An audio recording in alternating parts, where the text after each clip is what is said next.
But yes, like I said, there's this weird inconsistency, and again, that's kind of the issue with Metal Gear Solid 5 and its sort of connection with everything else. It was clear that there were issues. Again, we know that Kojima got booted from Konami because Konami are a bunch of assholes.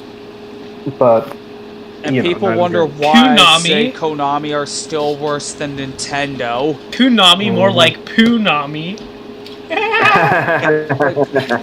Konami, literally, like, Nintendo has its problems, but Nintendo also doesn't grind their own employees under their boots.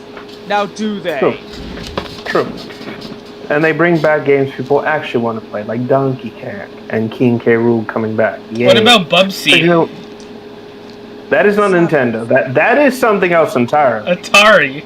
Bubsy 4D. I'm never touching it. I'm not touching that with a 39.5-foot pole.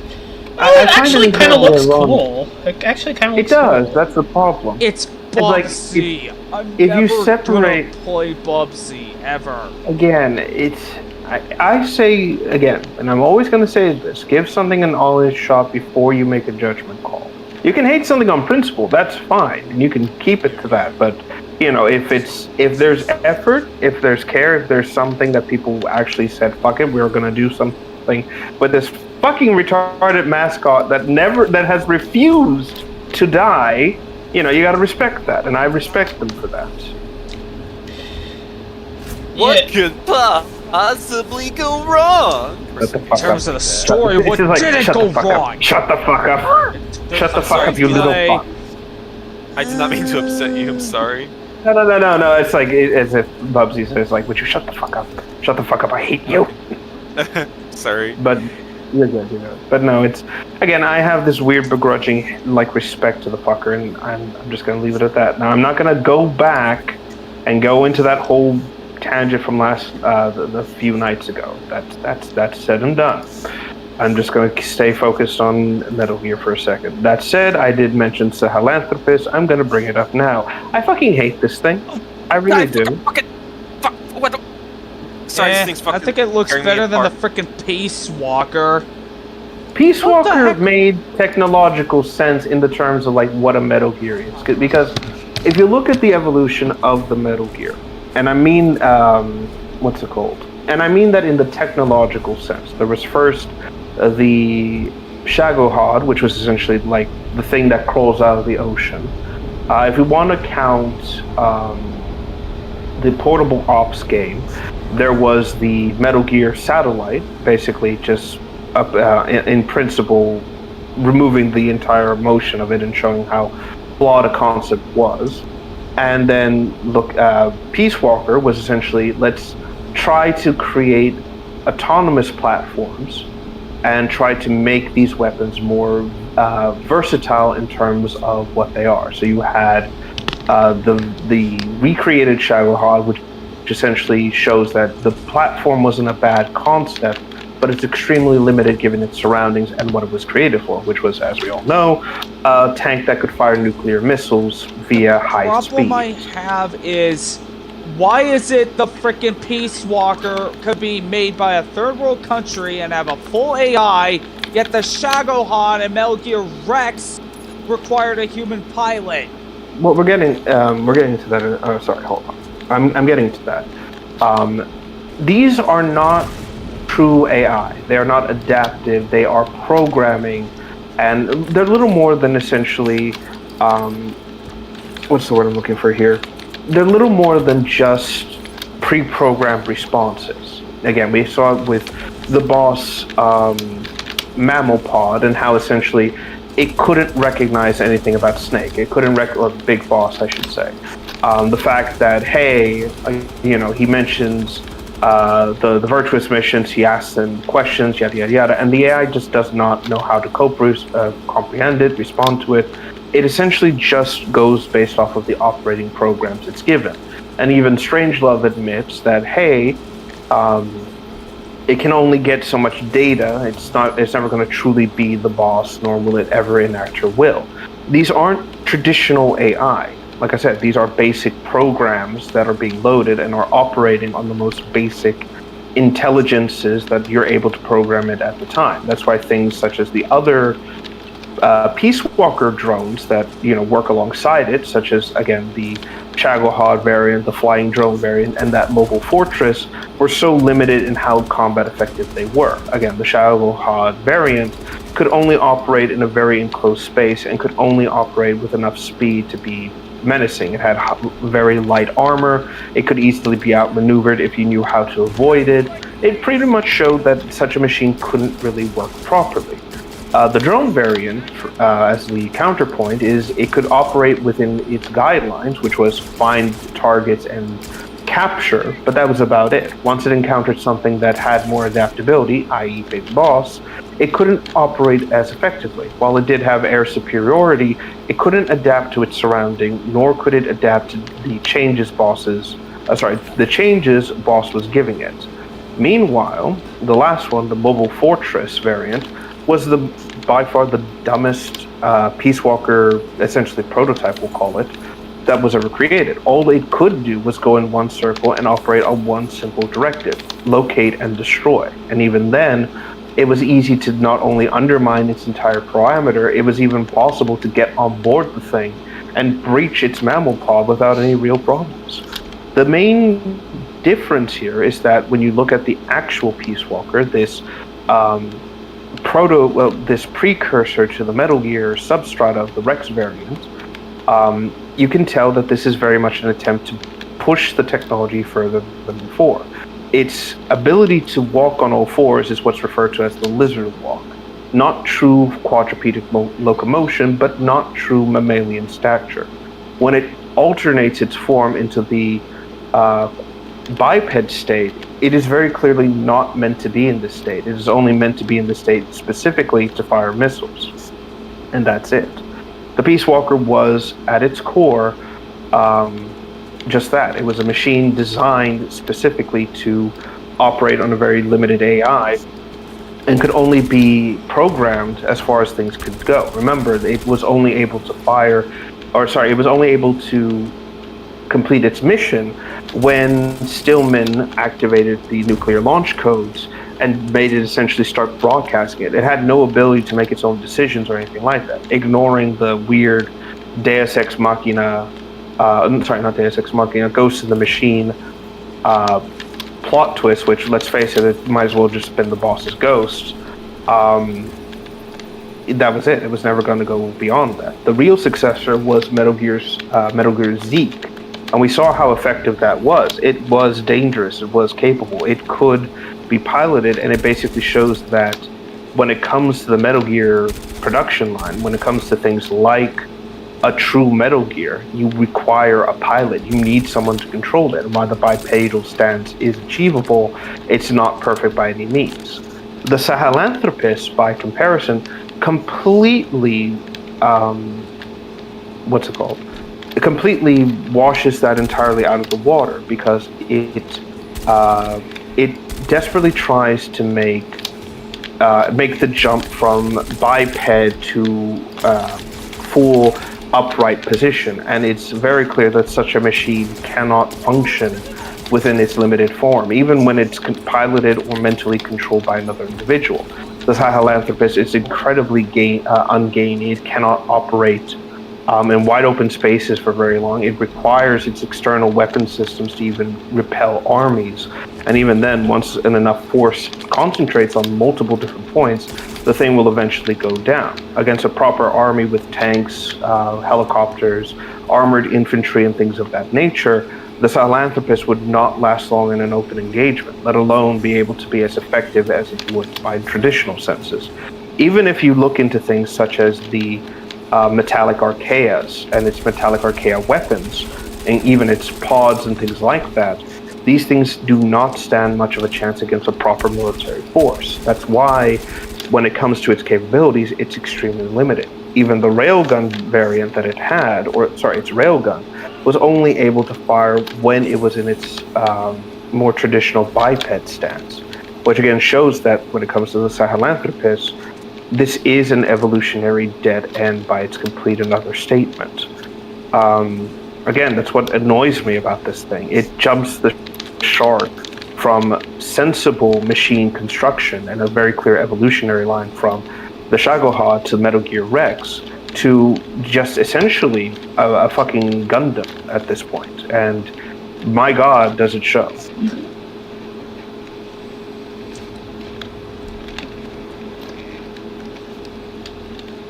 Yeah. Isn't the Metalla Archaea stuff that the nanomachines from Metal Gear Survive?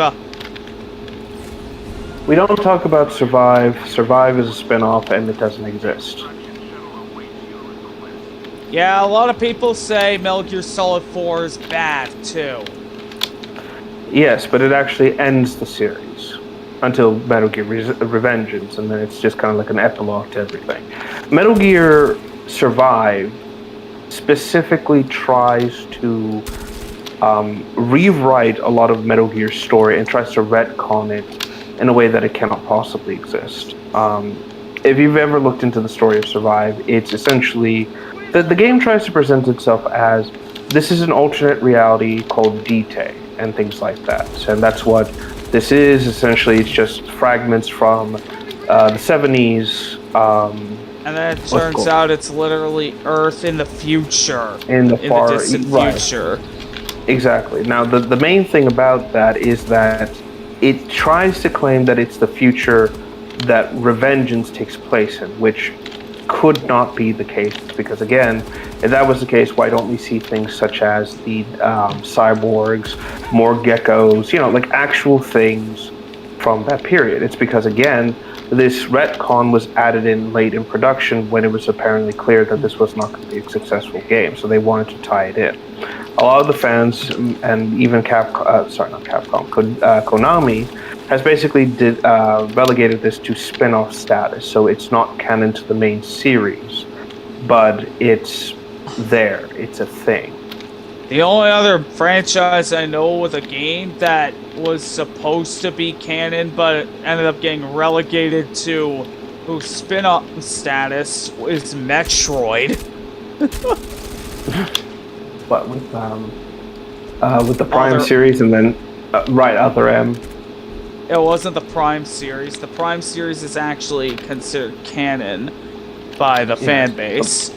Well, the problem with the Metroid timeline of events is it's so fucking convoluted. I'm sorry. It's like trying to make a form of Jenga puzzle with like 100 different pieces, and it's all like, oh, it could fit here or maybe not. And someone tells me, well, Hunters is canon because Sakamoto said it himself. Sakamoto said he didn't consider the Prime series canon, for one thing, and for another, Hunters literally has its own issues that prevent me from saying, yeah, this is canon. Right. I mean, the only thing that would be considered canon about that is the secret ending where you have Silex entering the base and capturing the Metroid egg, which apparently... Wait, are you... That's not Hunters, that's Federation Force you're talking about. I'm sorry, I'm mixing them up. Hunters is weird because it's considered canon because it introduces Silex into the series. But the problem is that you can't have him... it's a weird problem where it's like Hunters is part of the canon because it introduces elements later referenced in the game series, including Silex, which also references things to Federation Force, which references things to Metroid Prime 4. Which, again, this is what I mean. It's almost impossible to separate this shit from other problems because, again, everything feeds back into itself. And it's annoying. Yeah. Another problem is it also does not know when it takes place. Officially, it takes place in between Prime 1 and Prime 2, but then if you find if you scan a specific species of war wasp, it states that war wasps are endangered on Aether, which is the setting of Prime 2, because they are being hunted for their royal jelly. The problem is Prime 2 heavily implies that Aether was just recently discovered by the Federation, and the planet was quite literally, and it was still trying to survive the war between the Luminoth and the Ing, and then it got the space pirates at Phazon on it, and freaking Dark Samus came. Right, so as far as I can tell with that piece of information, when it comes to, like, endangered, I think this is a reference to more... It's like saying an animal's endangered because you take resources from that animal. It's like, I think this was supposed to reference, like, poaching and things like that, not necessarily that it's connected to the Dark Aether stuff or anything of that nature. That's my interpretation, but you're not wrong. Again, the official Metroid timeline goes as follows, which is Metroid Zero Mission. The original Metroid / Zero then Mission. Metroid, right? Then Metroid Prime. 2. Right. So again, this is what I mean. Prime, it splits off into two different directions, but they're all considered part of the same event. So Metroid 1/0 Mission happens before Metroid Prime 1, but Metroid Prime Hunters is supposedly taking place sometime between Metroid 2 and Metroid Echoes, roughly around this sort of like general area. Meanwhile, Echoes takes place before Metroid 3, which is also referred to as Super Metroid. Right. Then Metroid Prime Corruptions, which is the third game in the Prime series, happens apparently after the events of Other M, which don't even get me started on that shit. But that explains so little. Then Metroid Fusion happens, and then Metroid Federation Force happens after Metroid Fusion. Then Metroid Dread and Metroid Prime 4 allegedly occur in the same period, which is either implying that Dread happens first and then Metroid Prime 4 happens, or Metroid Prime happens after happens first and then Dread, which makes no sense because, again, she has part of the fusion suit during the events of Dread. So it's like, no, that makes no sense now. Can you see what I mean? It's like it's a convoluted web of intricacy and fucking like events that could not happen. That's why people all decide to. That's why people are in consensus that the Prime series, the entirety of the Prime series, takes place in between Prime 1, in between Zero Mission and Return of Samus / Samus Returns. Roughly, yeah. So it's easier to look at it that way because then everything else can continue moving forward. Again, this I'll admit it's not as bad as the fucking Zelda timeline. I'm never touching this shit, by the way. I spent my formative years trying to make sense of that shit, and then much later when fucking Breath of the Wild came out, and then when I thought I finally had everything under control and I finally understood everything, then the spin-off of Breath of the Wild happens, which is like that alternate timeline Hyrule thing. Warriors? No, not Hyrule Warriors, the other one. Tears of the Kingdom? Age of Calamity. No. Age of Calamity. That's still Hyrule Warriors. No, I thought Age of Calamity was separate from Hyrule Warriors. No, it's still Hyrule Warriors. I'm looking it up now. Hold on. Vax, I'm using the mech right now. Nice. It's like, well, these two idiots are fighting. Oh, you got the Helldivers 2 mech? Yeah, it's kind of like the Mantis from Halo 4, but, Okay, here we go. So, okay, this is weird. So, Hyrule Warriors... this is the weird thing. Yes, it was originally created as DLC for Hyrule Warriors, but it was later retooled and re-released as its own game. So it's a DLC that became its own game later down the line, which explains so much. Yeah, probably because it was likely... probably because when it was planned as a DLC, it was because the original game released on a failing console, that being the Wii U. So then they shifted priorities, made it into its own thing, and then just gave it the Hyrule Warriors moniker, but then gave it the subtitle so people knew it was part of like the Breath of the Wild shit. Yada yada yada. Now again, this is what I mean. Age of Calamity came out, split the timeline again, and then I just said, fuck it, I'm giving up on this shit. I'm not gonna follow this crap.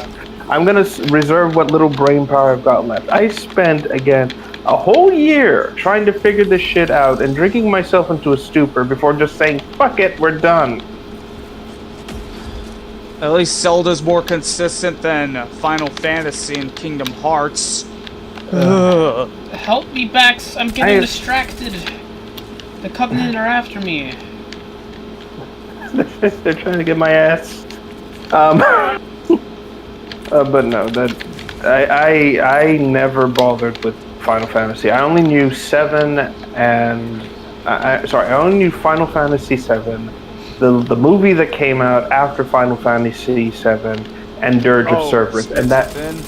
Yeah, and that was it. I didn't. Well, no. The one based. Wait, is Spirit Within the one based off of the 7 universe? No, that's Final Fantasy VII Advent Children.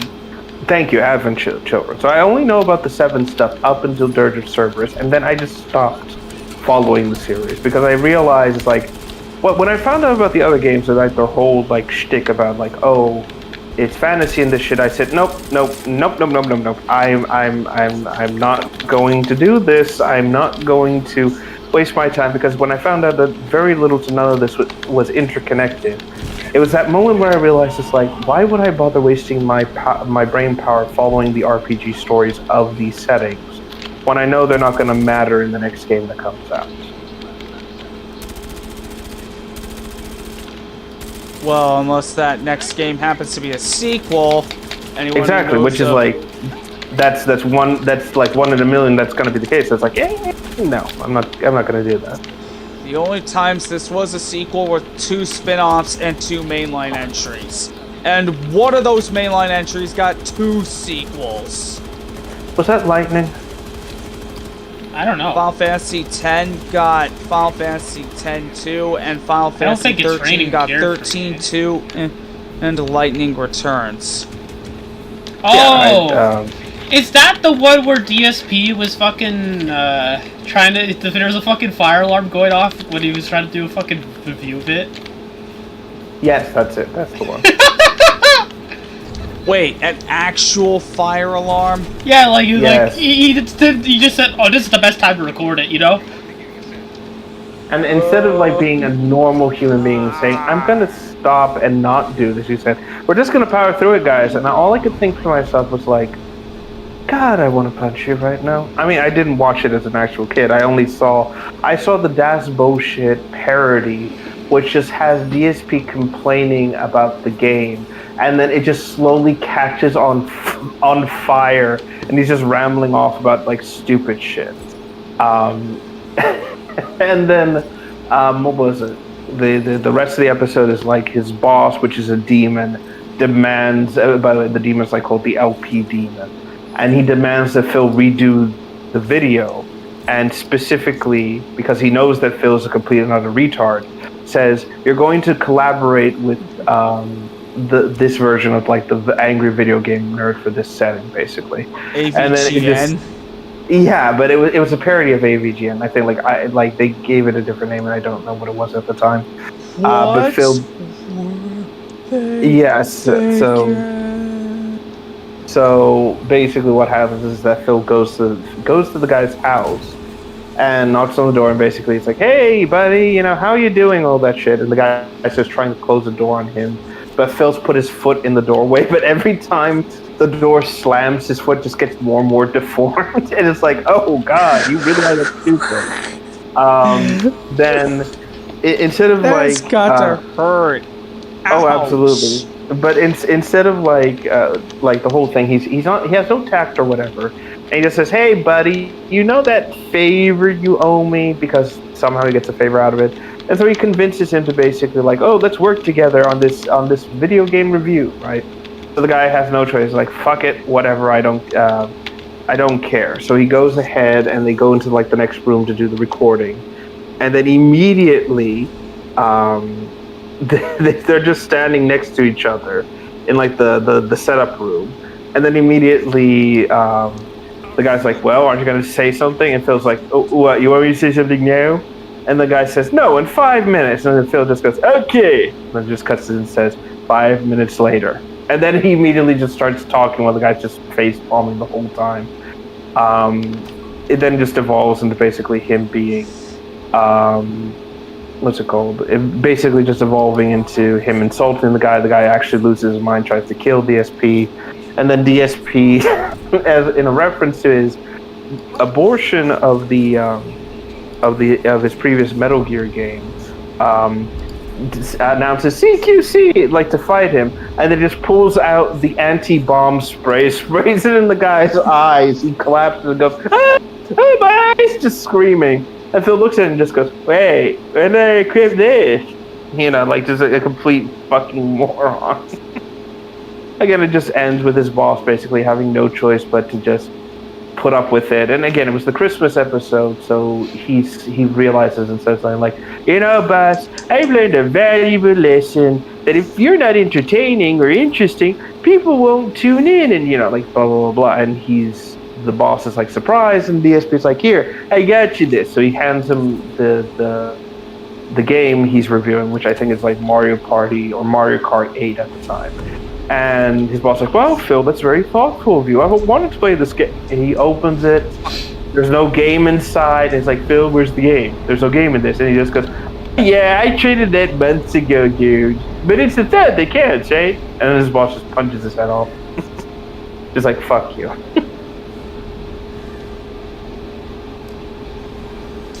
But it was great. And again, I'm just sorry that fucking Despo shit got Trolls Remorse. It's a shame. He had the iDubbbz effect. Well, he really did that? Well, not. Yeah. So. Has he made any recent videos? What, Despo shit? Yeah, Despo shit. No. He stopped making shit decades. Well, I can't say decades ago. Well, actually, let me double check that because now I have to see if it really has been 10 years or not. Bear with me a second. Okay. Here we go. His last video was in... No, it hasn't been 10 years. It's been 7. His last video was in 2018. Yes. And it was... Where the hell have you... sorry, it was where has Dasbo shit been? And then immediately just disappears again. It's like, wow, good. Brilliant. So, Dasbo shit feels bad because he thinks he contributed to a lot of Phil's negative image. Because a lot of the parodies he did of DSP were based on his real life shenanigans. And so, because he has Trolls Remorse, he decided to buddy with Phil. And then Phil basically he gives him money and Phil's like, "Oh, thanks, dude," and all that kind of shit. He's essentially one of DSP's whales, essentially, and has gone completely detractor fan, and it's sad and pathetic. And there's even evidence that apparently he collaborates with Phil to try and undermine his fans at almost every possible turn. So it's like, wow, you really fell off the deep end, didn't you? Holy shit! I never knew he went retard like that. Well, he has, and basically he's also tried to get. He's part of like the EFAP group, and yeah, basically he. I know he's an EFAP. I'm actually in Mahler's server, and like he even has like I think last time I checked, he had like his own like sort of like cyberpunk wolf. He had like a cyberpunk wolf kind of avatar. This PFP was like based off the Puss in Boots wolf, but like with like a cyborg guy or something like that. Sparky, help me! What happened? There's a giant freaking cruiser shooting at us right now! What the fuck? An Illuminate cruiser? Yeah, it's like a Leviathan, it's called. Oh, let me look at your stream. I'm not in the game. I'm not in the game with you at all, so I can't do anything at all. Oh shit. Wait, do I still have Helldivers too? Oh yeah, I still do. I could probably join you. Really? I mean, I'm just playing Stalker right now. So I'd love to play it with you. Alright, I'll join. I haven't played this game in a while, and that's mostly because I got everything. Yeah. But I'll join and pop in, and see how much the game's changed, and then immediately die to the fucking squids because God knows my equipment is so underpowered. Yeah, you're gonna have to I'll wait till I'm done this match because, you know, I'm with these other Oh, people. it might take me... No, I get it. It might take me a bit because I have to install my Steam Deck, but I'll move some games around. Apocalypse. But yeah, getting back to it, like I said, to address what you said, Sparky, no, that sounds gay and cringe. I'm sorry. I see. Yes, he is very...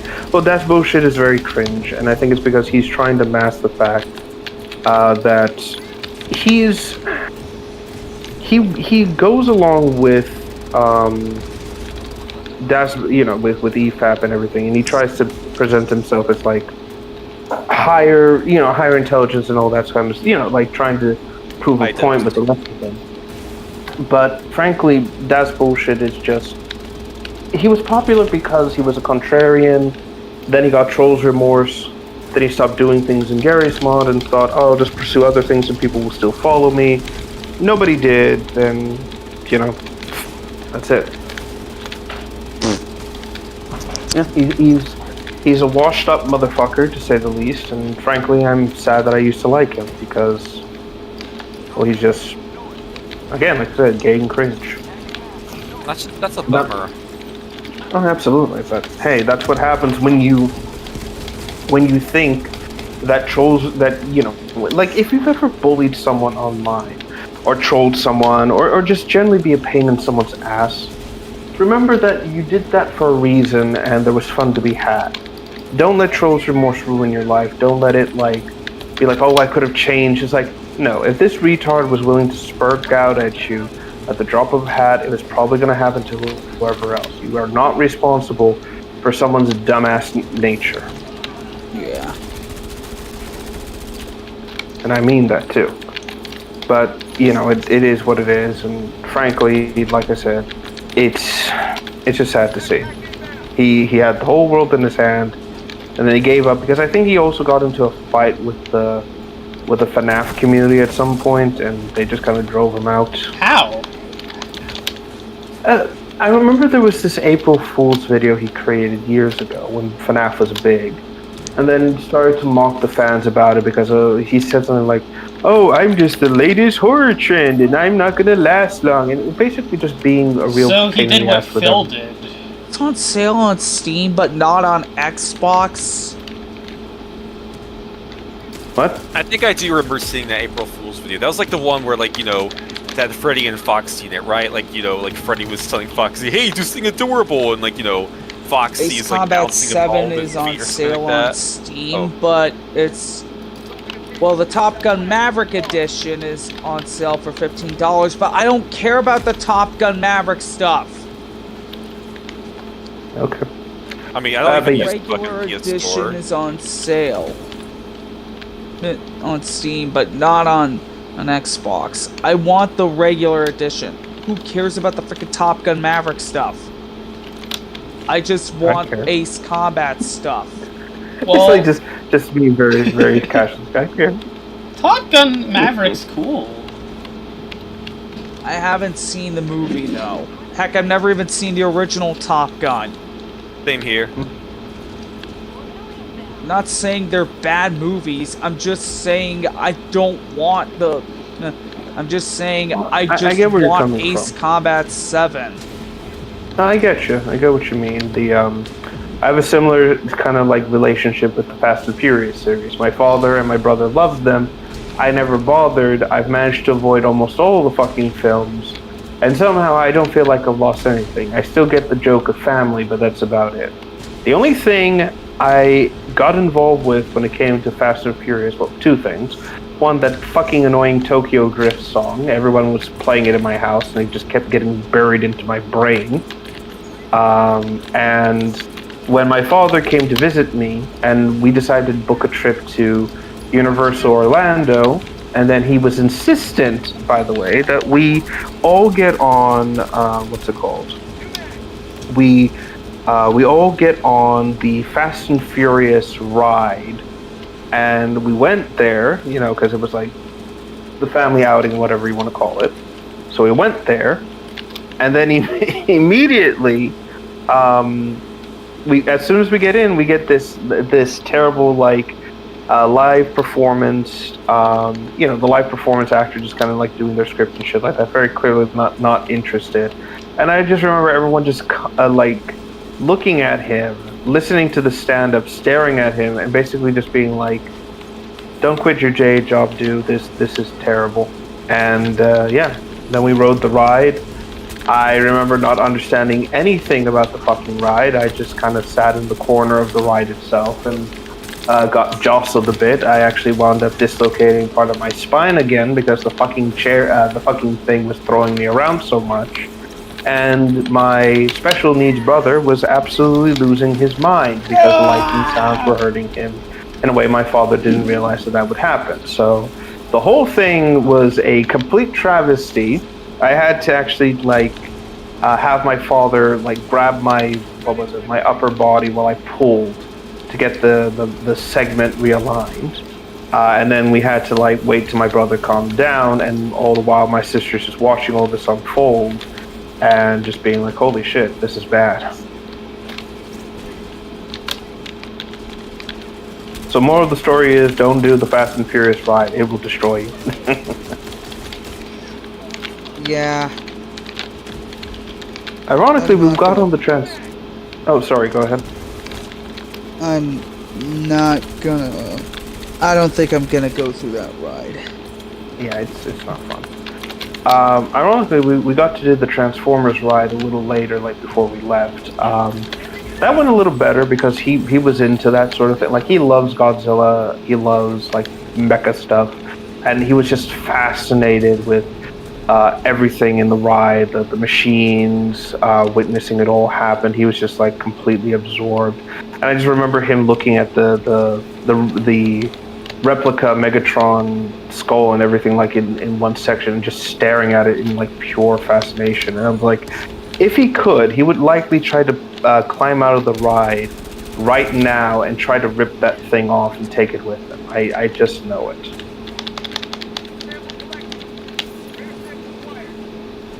There's even a what's it called? There was even a I'm trying to think of the right word here. On that ride as well, when you're going through the line and just kind of going through the whole thing, they treat it like you're basically a member of Nest, getting recruited, yada yada yada. And so you got Ironhide and a few others talking to you. And as we're going through that section, there's this moment where what's it called? You'll go through the ride, it keeps talking, yada yada yada, and it's partially what's it called? It has this partial moment where it's where it's programmed to basically talk to the audience and things like that. And it's this moment where you stop in front of a display case and you see that they recreated part of Scorponok's tail. And when you see it in person, you realize how fucking big this thing really was. It's holy shit, if this is just part of the upper stinger, imagine what the whole thing was from tail to head. Ooh. It was cool. Kind of interesting. Oh yeah. My dislike for Michael Bay and what he did from the Transformers films aside, it was fun. It was an okay ride. We had fun there. There's a fucking tripod! The Illuminate has many fucking weapons like that. And people call me crazy for giving the Banish tripods. To be fair, you were using Half-Life 2 assets. To be fair, someone ported it and I wanted it to be put into a mod and make it fit within the style of Halo. True. Again, as many of us have probably done more so in our lives, there are times where you kit bash stuff because it's cheaper and easier to kit bash than it is to actually create something by hand.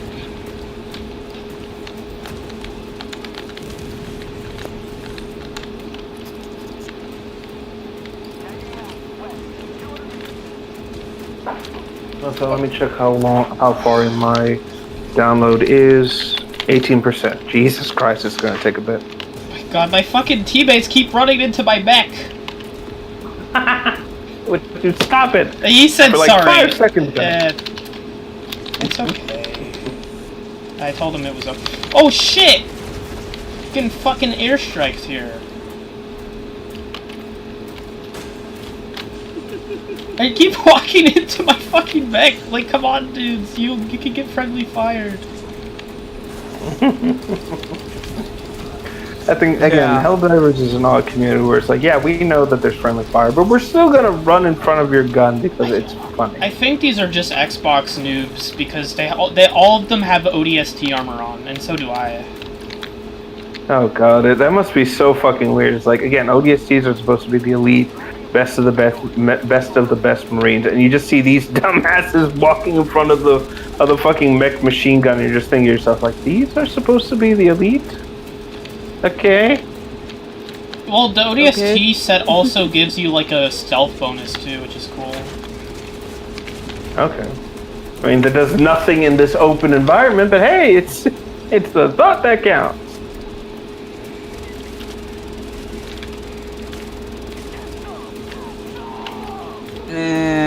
It's definitely the stealth bonus was probably. They probably did that because ODST had moments where you could. AI won't hear you if you're like very close to them, even if you're close to them, you know. In ODST? Yeah, if you wear the ODST armor. Oh, and Helldivers. Which again makes sense. Now, also, fun fact: I didn't actually have to pay for any of this because I had super credits and war bond medals saved over. Oh, nice. You know, from the time I just kind of quit. You know, I was just pissed off about a few things, but I can put those things aside for now just to check out this Halo stuff, you know? And I don't even have to pay for it, so, you know. It's like, oh, the best of all worlds. Perfect. I'm gonna see if... I'm gonna see if you can still get the, what's it called? The Hellgas stuff, because, frankly, I fucking love this shit. Killzone? Yeah, I grew up on that. I couldn't find if you could get it or not. But Killzone 1 sucked before, so what made you think we wanted more? Sony, you went wrong with your PS3. I'll just keep playing that 360. The PS3 song. Yeah, it sounds familiar, but I can't. It's because remember. it literally is just a parody of How to Save a Life. No. I know it's a parody of How to Save a Life. I'm trying to remember where I heard that specific song. Like back in the like it's. Go ahead. The first time I heard it was in a Josh Scorcher video. Top 10 Sony fails. That's it, Josh Scorcher. Now I remember. He's that pony flag.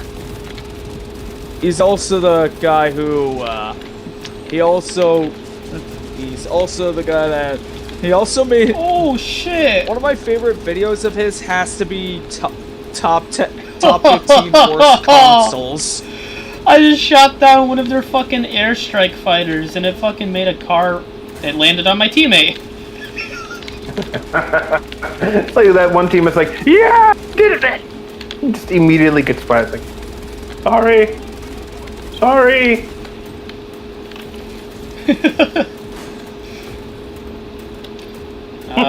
Reminds me of the one time in fucking Call of Duty when I shot down a VTOL jet and it fucking landed on the entire enemy team.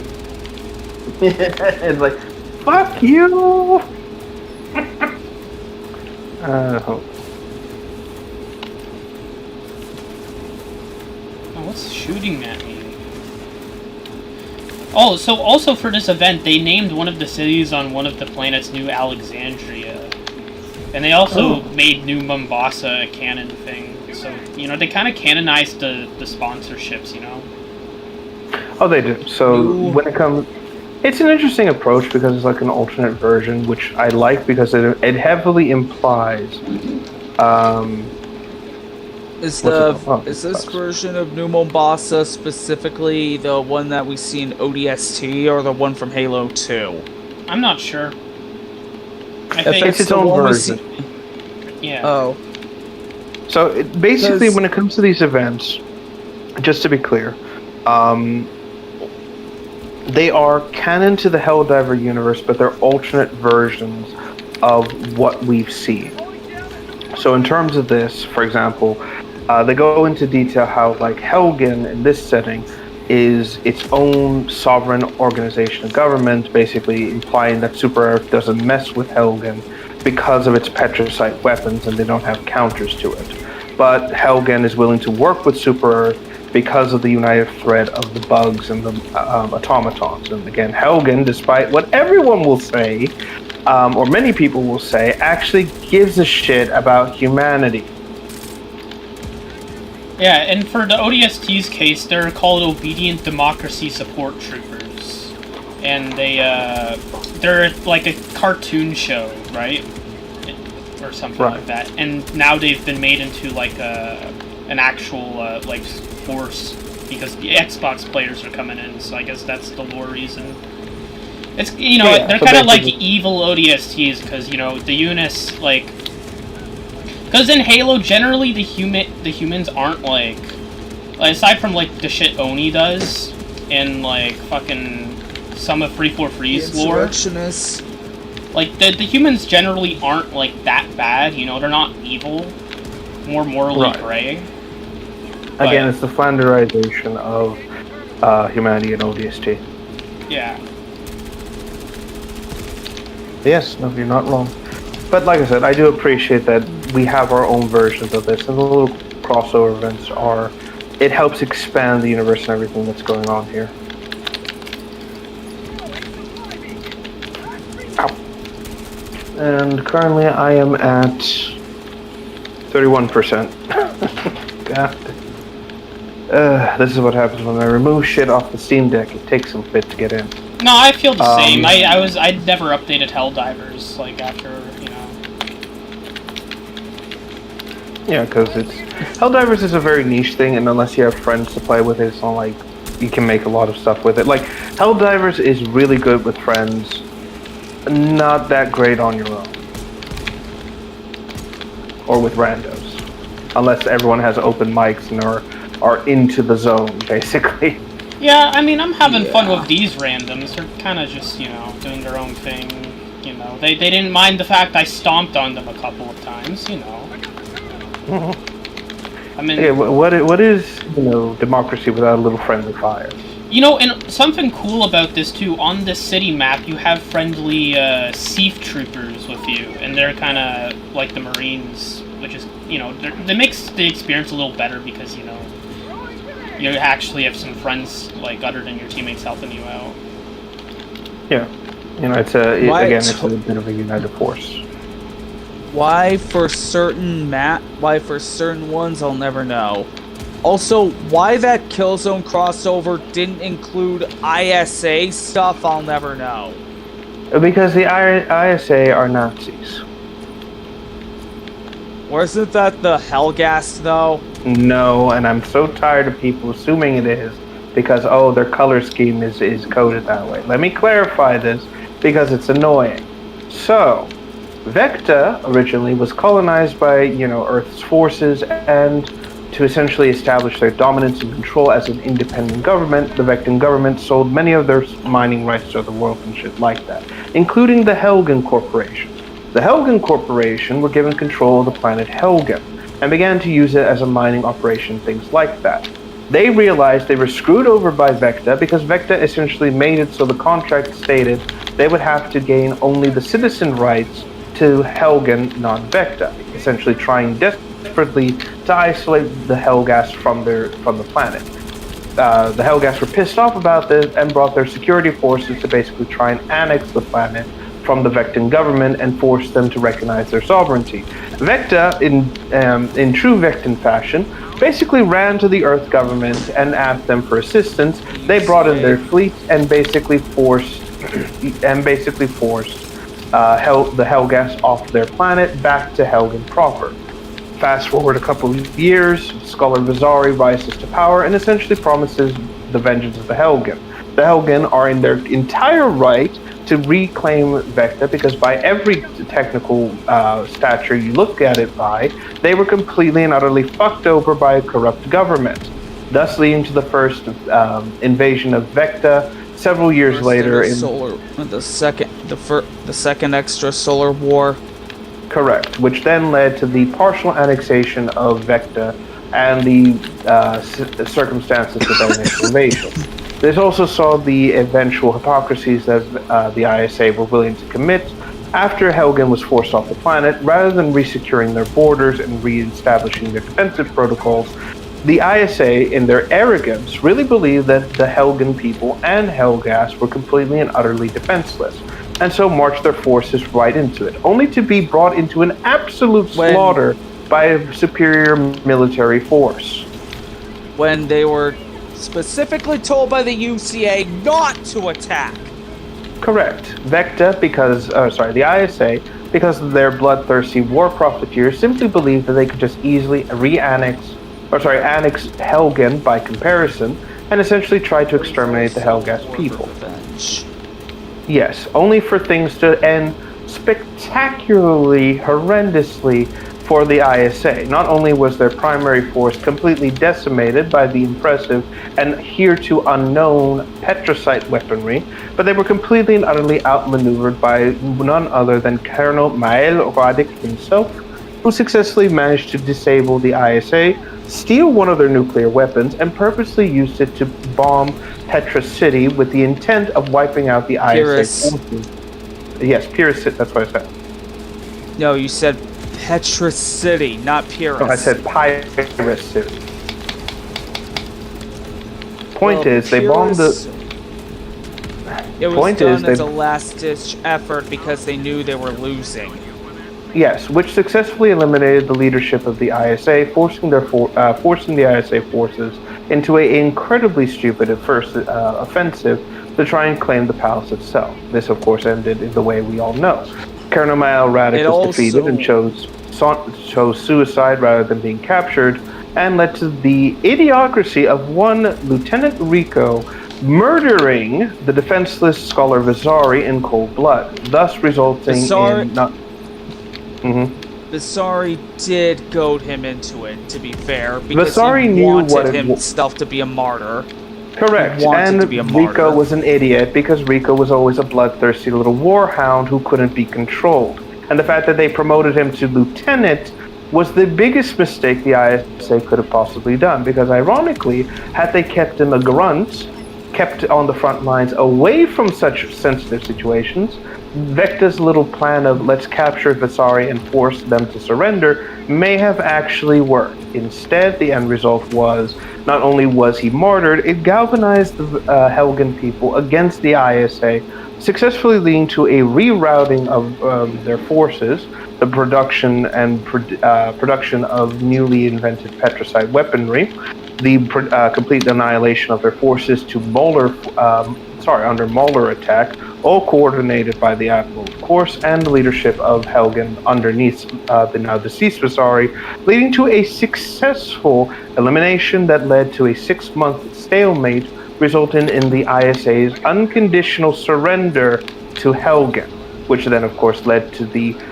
atrocity that was the Terracide, a war crime vectoring on genocide. To be fair, the Helghast ain't exactly innocent in the treatment of their own people either. We've seen what happens when you let people think their own thoughts on occasion. It leads to rebellion and a weaker society. If you say what you will, the Helgen were united in one simple fact. They were robbed of their homeworld and decided, fuck you, we're going to take it back. As Vasari put it, he gave his people pride and purpose.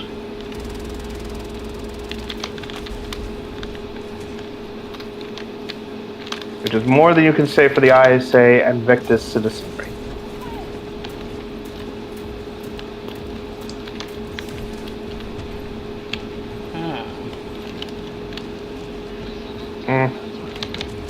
Again, is it any wonder Super Earth said, yeah, let's work with these guys and not the ISA?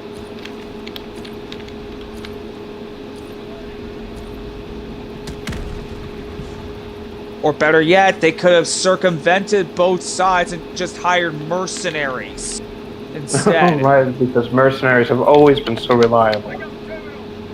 They would have been better, especially since in some universes mercenaries can be good. Cypher in Ace Combat and Monarch in Project Wingman are 2 examples. Okay, and then you have Zaid Masani, Garrus Vicarian to a certain degree, but you also have bad mercenaries such as, Blood Pack, Eclipse, Blue Suns, just to name a few. There's also Master Goose Squadron, Yay! Pixie.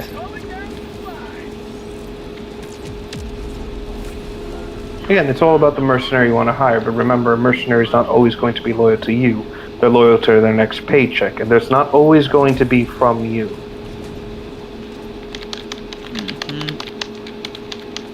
Only a fool trusts a mercenary with delicate military operations. An even bigger fool only hires them exclusively.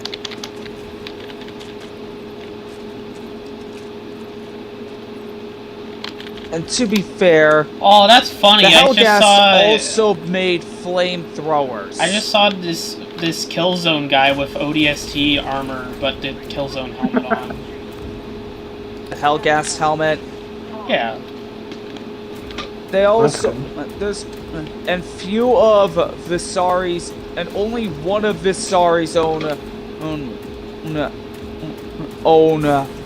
trusted Visari. commanders was Visari. With a V. Scholar Visari. He was literally he was the only Radek was a worker. The rest were all were all it wasn't just aristocrats. Not really. There was also Colonel Kobar, who was also another worker. An extremely loyal individual, and frankly, I admire his resolve. Kobar was, yeah, but here's the thing. Radek was the only one of them to be general. I mean, not general, colonel. He was the only one to answer directly to Visari. Kobar after the death of General Metrek, of course. Metrek, right. Right. Metric was an effective leader, but again, overconfidence is what led to his own demise. Kobar was extremely effective, simply because unlike Metric, he was willing to actually get down and dirty, and in his own words, while the general is fussy about doesn't like making martyrs, he wasn't so fussy. And good point, too, for that, to be quite frank. But no, it wasn't just Radek. There was, like I said, Kobar was also a worker who established himself as a military commander within reason. There was also, what was his name? The scientist. Get his rank.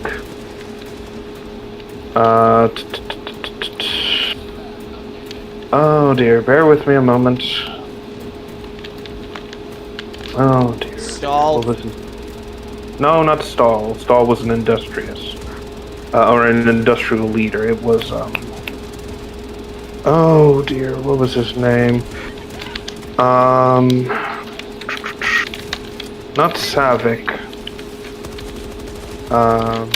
Kratek, that was it, Kratek. He was also a worker who rose up the ranks.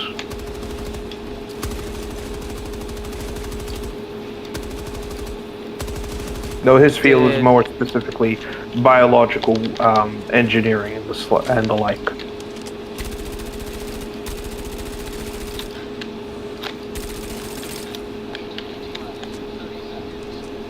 Go on, you're going to ask a question?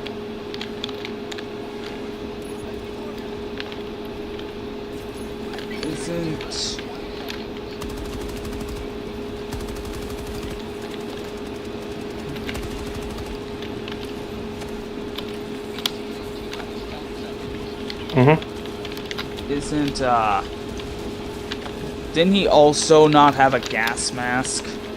The Kratek? No, He famously required one simply because, due to his own work with biological weaponry, it exposed him to many chemical pathogens to the point that it actually severely damaged his already compromised lungs. So as a result, he is one of the few Helgen who not only was a worker, but also required the aid of the Rift Breather more so than most. So again, within Visari's own ranks, he did have members of the working class under his command directly. Kratek was one of his high-ranking scientists. General Metric may have been directly under Visari himself, but Kovar also worked indirectly through him. Colonel Maelradik, as we know, was Visari's right-hand man after the death of General Metric. Following the demise of General Metric, following the death of Colonel Radic, the admiral was also put partially in command of the force of the Helgen forces, and he, as far as I know, was an aristocrat. Oh, I think of the fucking Gilbert Godfrey fucking aristocrat thing when you mentioned that word. How the fuck is this wrong? I can't pull Gilbert Gottfried, I'm sorry. He had too much of a distinctive voice. But yes, essentially, like I said, Visari did practice what he preached to a certain degree. So while we can point to the aristocrats that worked under him, it was very clear that he only kept up with appearances whenever necessary when it came to the social order. He did believe in what he said, and that alone is worthy of respect. Again, what ISA leader can you point to that said embody the envisionments of the ISA? Who left? That was Bray. No, they're back. My batteries. You're good.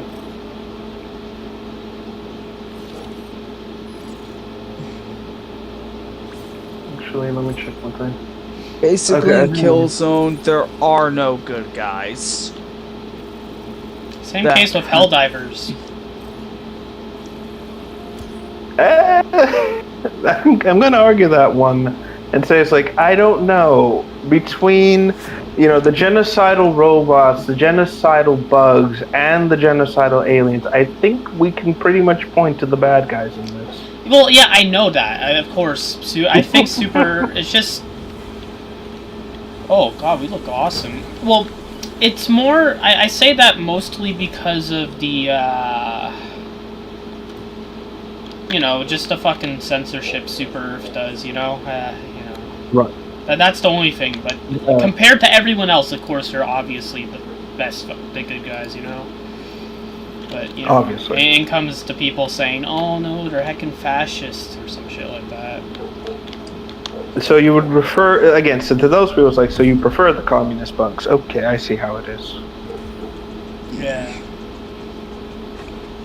The communist bugs and the socialist robots. And I don't even know what the Illuminate are, but I'm pretty sure they're awful too. You know what? Oh, I got kicked from the game. Well, you know what? After all the work I did to help those people, and they kick me. I can't believe this. Typical. Again, That's probably because... Well, when you land on an Illuminate planet, they call them xenophobes.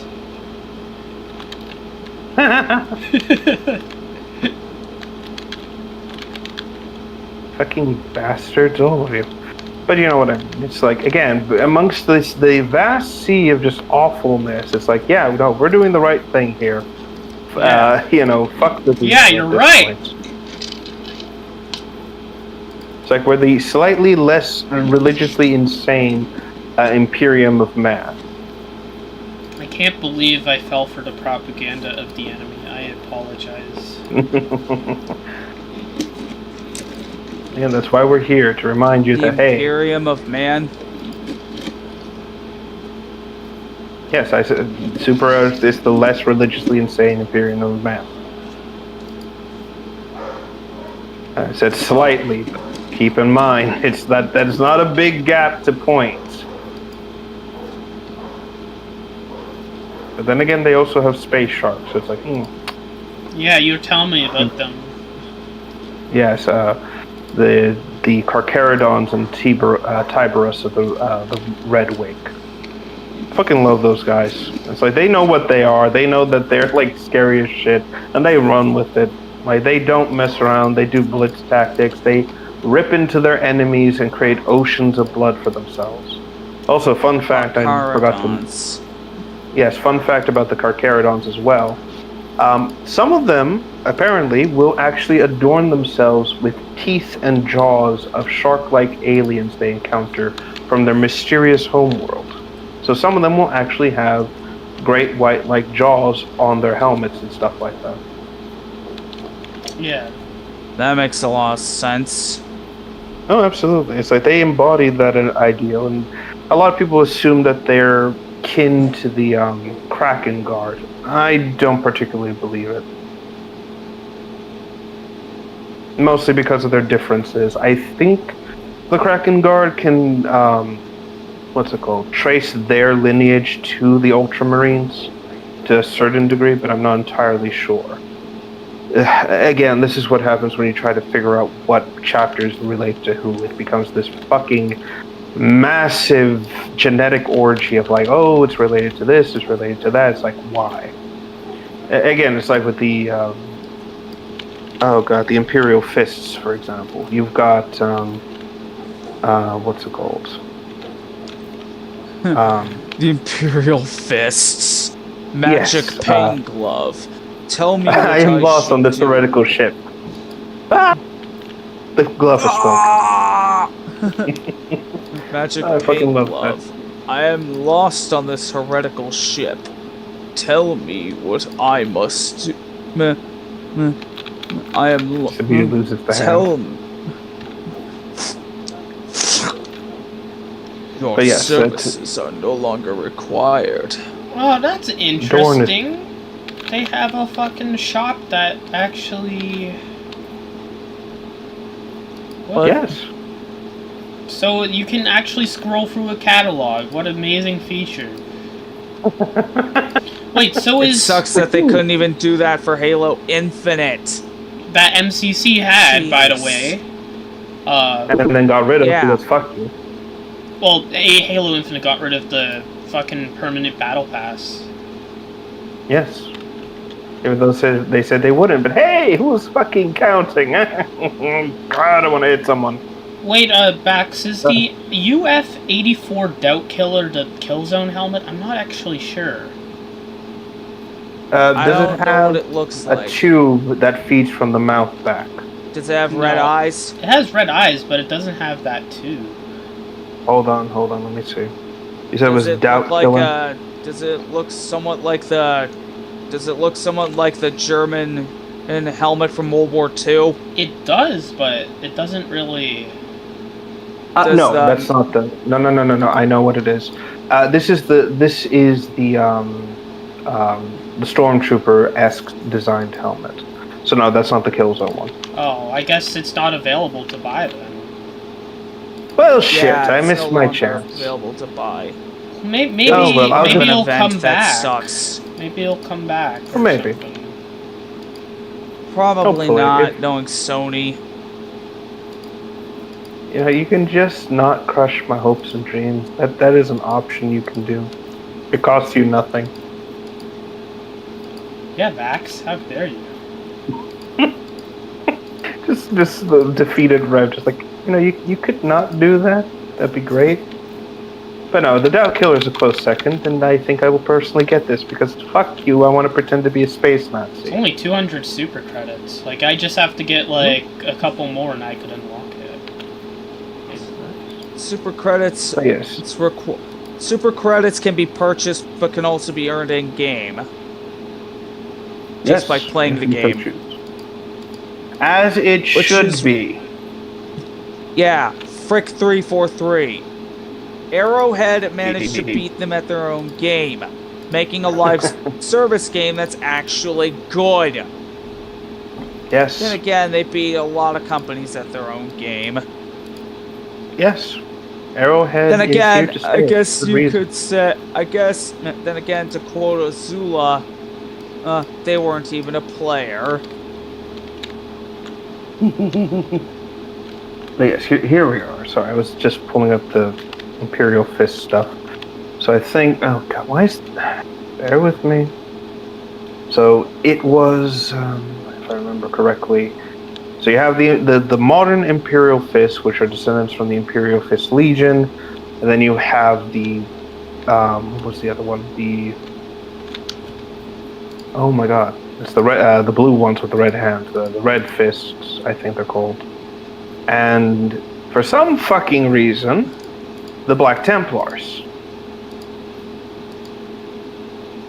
Really? Why? I don't. Aren't the Why? Black Templars heretics? No, that's the Black Legion. The Black Templars are. They are eugenics fanatics, let's just leave it at that, and are completely and utterly insane. Believe in nothing but crusading, constantly push for crusading, are always in constant fights with every fucking race they see, greatly detest any, like, aberrations of the human genome by even the slightest degree. The fucking, again, lunatics. The only fucking Black Templar I even remotely respect is Grimaldus, and that's saying something. How is it saying something? Because even with his somewhat refrained nature, he's still just as bad as the rest of them. Which, again, is like, if I'm willing to say, hey, this one lunatic is not as bad as the rest of his lunatic faction, again, that is not good. That's saying something. Again, people wonder why most folks go to either the Ultramarines or the fucking Salamanders or the Space Wolves, or even Blood Ravens. I fucking hate them. Fucking magpies. They can't leave anything alone. AC2 obedience. To be fair, it does make sense. Stat what? They are called Blood Ravens. Again, how is it that this chapter, again, we're looking into the cursed genetics that is Sanguinius here for a second here. How the fuck is it that the Blood Ravens of all fucking things are the most put together group? Meanwhile, everyone looks down on the fucking Lamenters, who give a shit about the regular citizenry.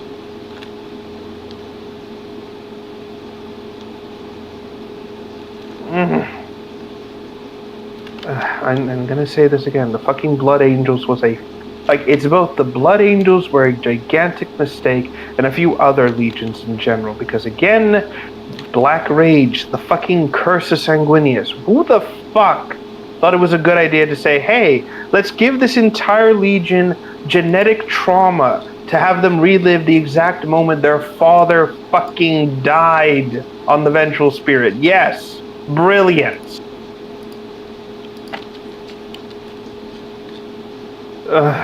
Is it the Vengeful Spirit Horus's flagship? Yes, the place where Sanguinius fucking ate shit. I thought the Vengeful Spirit was from Five Nights at Freddy's. That's also the case, but... The one you should not have I killed. Exactly. Was that the Bite of 87? Hard cut 40k and Five Nights at Freddy's. Oh god, that would be horrifying. I'm gonna do this now. I'm gonna prototype this. Oh, it's gonna be good. But no, seriously, again, like I said, fucking Blood Ravens and Blood Angels and oh god. Again, the only group I care about is the Lamenters, and I think it's because they get a bad reputation for being a quote-unquote cursed founding chapter.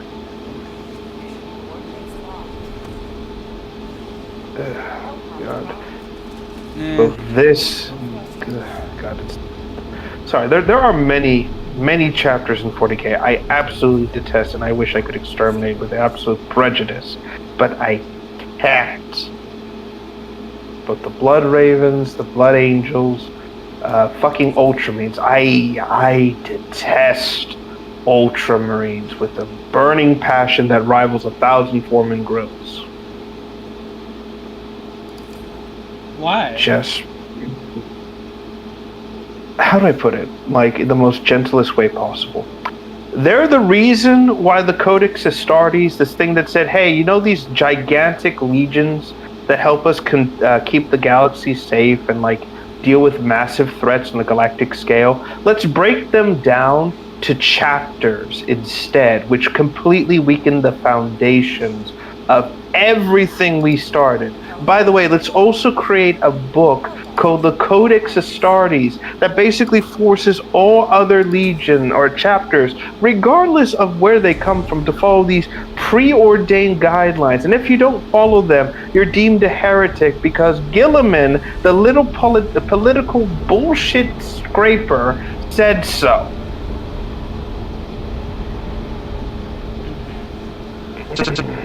It's not only that, it's also because the writers at GW love the Ultramarines. They've turned the entire group, which is insane, into fucking Mary Sues. And it pisses me off. There's never any sense of tension when fucking Ultramarines are on scene.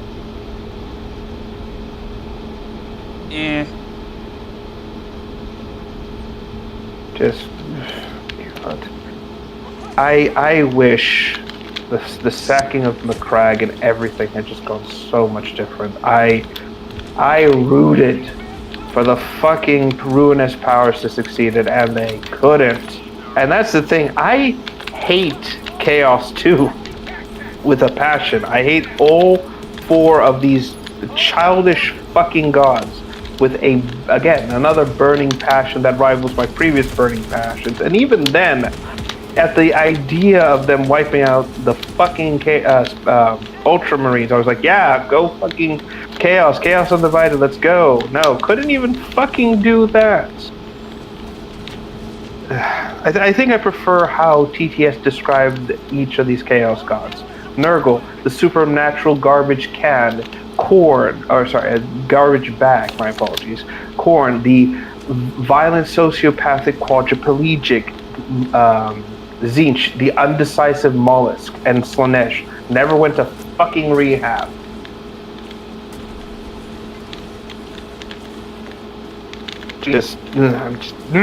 God, I'm getting angry now, and just cool it, just calm down before I start screaming my voice out. This guy stole my mech, my mantis. You see again, the blood ravens are at it again. They can't leave shit alone. That's a very nice. That's a very nice looking ancient relic. I'm just gonna steal that now. Fuck you. Oh fuck. Oh, if I ever find out who made the blood ravens, I'm going to kick him in the nads continuously. Without mercy, too.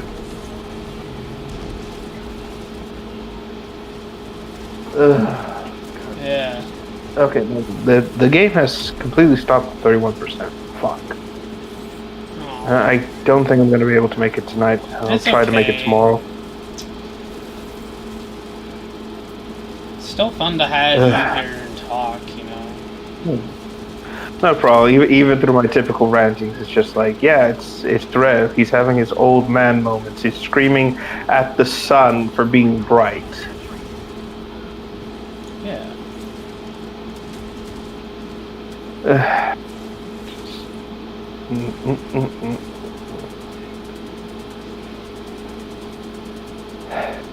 So I can say just. These guys aren't going to revive me, are they? Of course not. Why? Again, cooperation amongst Helldivers? Whatever gave you that idea? Everyone out for themselves out in this fucking mission. See, this is what frustrates me. Anytime one of my teammates die, I do everything to make sure they get back in the fight as soon as they die, you know? But every time my fucking teammates is always, oh, we get fucking distracted, oh, we can't fucking bring it back. Yep. Because again, cooperation is for suckers, and the crack spider don't do that.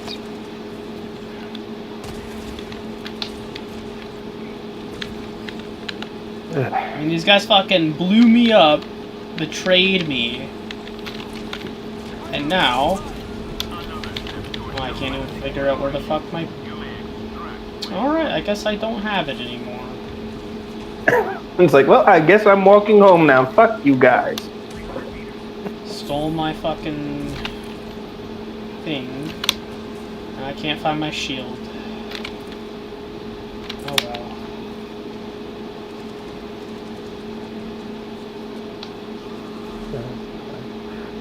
Again, with the community as good as Helldivers, you'd think people would stop doing this shit, but they just don't.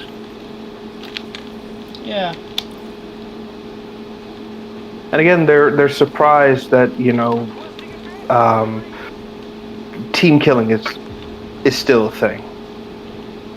Yeah. It's like, oh, why are you team killing me? It's like, motherfucker, you stole my gear. Give it back.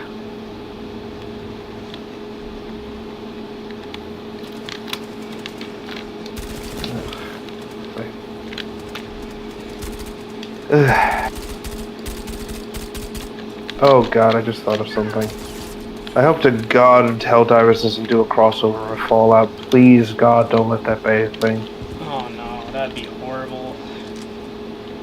It would not only would it be horrible, you know what they'll add in. Fucking Liberty Prime, I fucking promise you. Yeah. They'll have a whole fucking message about how capitalism bad. Oh no. Even when the creators of Fallout are like, you know, the message was never about capitalism being bad, you know. But just forget everyone that. being bad. Yeah, because it's an inconvenient truth, and we can't have that. You know, because the UK says so. Fuck you, UK.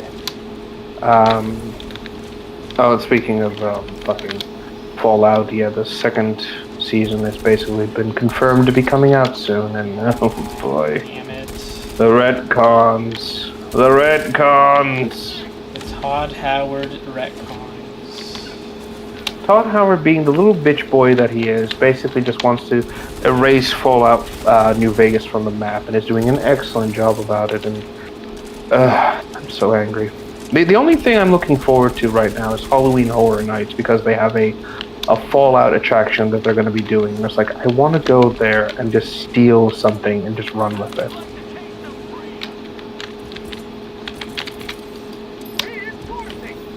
I don't know what I'm going to steal, but it's going to be something good. I promise you that. just swipe the power armor helmet and just start poking. It's like...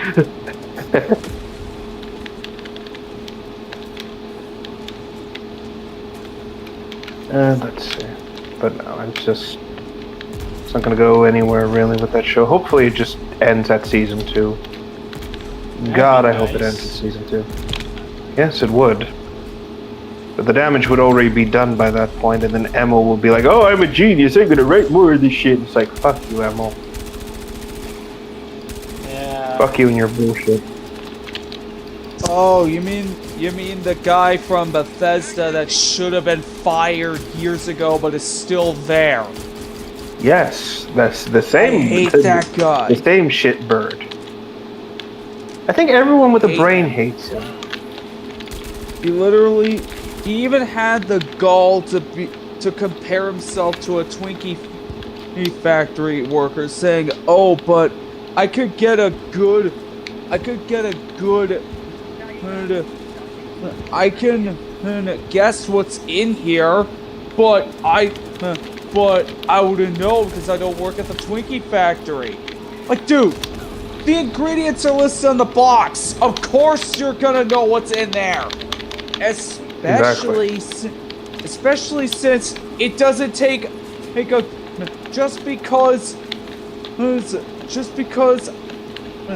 especially since a good analogy would be it doesn't take Gordon Ramsay to figure out that the food is bad. Or the steak is burnt. Or the bass is raw! Exactly.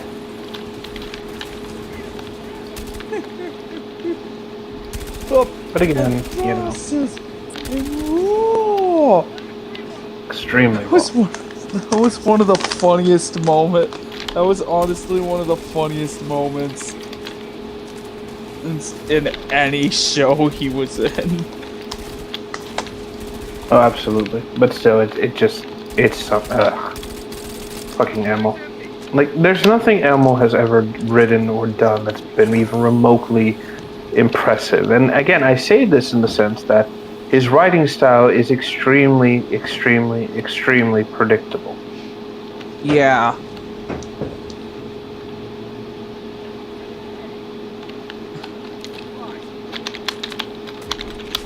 And it's just always the same shit over and over again.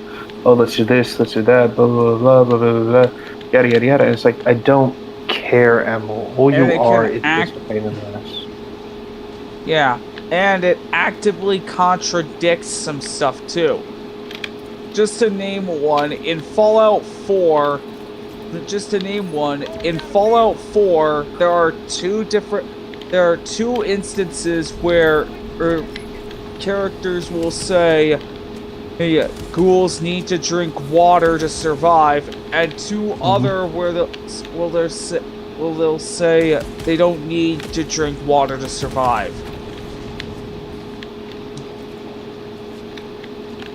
Exactly. It's, again, beyond obnoxious, beyond annoying. It's something that, frankly, just doesn't... How do I put it? For lack of a better term, doesn't work, really, at the end of the day. And I mean it, too, because... How do I put this? Bear with me a moment. Again, because all Emil is trying to do is just pass off his writing as, oh, I can do this, I can do that, you know, and just doing facsimiles of shit that just never work out at all. He's basically copying other people's writing styles. He's trying to emulate shit that he's seen, and that's about it. And there's nothing really to Emil's writing other than he's copying what he's seen, regurgitating it wholesale, and then trying to pass it off as like, oh, I'm such a genius. When in reality, it's like, Emil, you're not. You're at your best writing is if you're just ghostwriting for someone else, and that's saying something.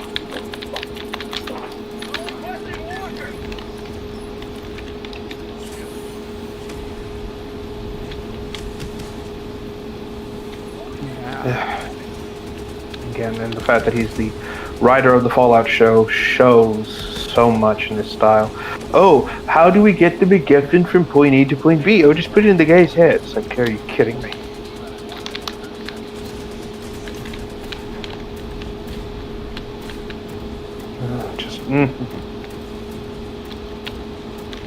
It's just, like I said, always the same general annoyances, pain in the ass problems, general kind of like, how do I put it? Ego. Again, Emma. Yes, ego, that's it. That's the word.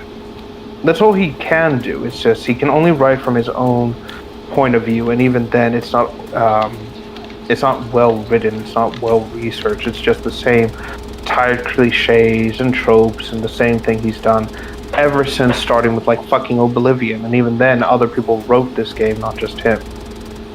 Not only that, but he also doesn't. Not only that, but in RPGs, which is the last thing you'll ever want to be doing it in, he makes it so you basically that, yeah, your choices don't matter. Which, again, for the RPG genre, is a serious issue. It's no wonder so many people say the best game to come out of the Fallout series since Bethesda acquired the IP is New Vegas. Yes, and that's saying something for the sheer level of choice it gives you. Meanwhile, anything else with the ammo, like, again, Fallout 4 is the biggest example of like his poor writing style at every point. There's nothing in that game that lets you feel like you are doing anything. It literally feels like you're controlling a character who's had his entire life preordained, and all you get to do is pick how he responds to shit. Like, granted, that was something with Mass Effect and Shepard, but at the very least, the game didn't try to make an illusion that you were playing as a separate, or like you were playing yourself. You were inhabiting the role of Commander Shepard from the word go. and people enjoyed that because the game was honest about what you were going to be controlling. Here, it's like, oh, it's Fallout, so you get to create your own character and da. Meanwhile, Nate is just a pre-established fucking fucker, and his wife is also pre-established. It's like there's nothing here. You can't say, oh, Nate wasn't actually a soldier, he was something else. You can't do this, you can't do that. You can't pick a path. And then when you get those options to make massive world-changing decisions, they feel like the most cookie-cutter, simplistic shit you could possibly ask. Oh, will you lead the Institute, or will you not? Or will you do this choice here, or won't you do that? And here's this quest line that ends in 2 options, and then here's that, and it's over and over and over again. And there's never any point where it feels like you're making those like world-changing decisions. There's no moment where you feel like, oh my god, this is something amazing. This is that. This is that. This is that. But no, it's you're just a tourist in this world. All you're going to be doing is like experiencing it from a very, very controlled space, and there's nothing else to it. Don't even bother.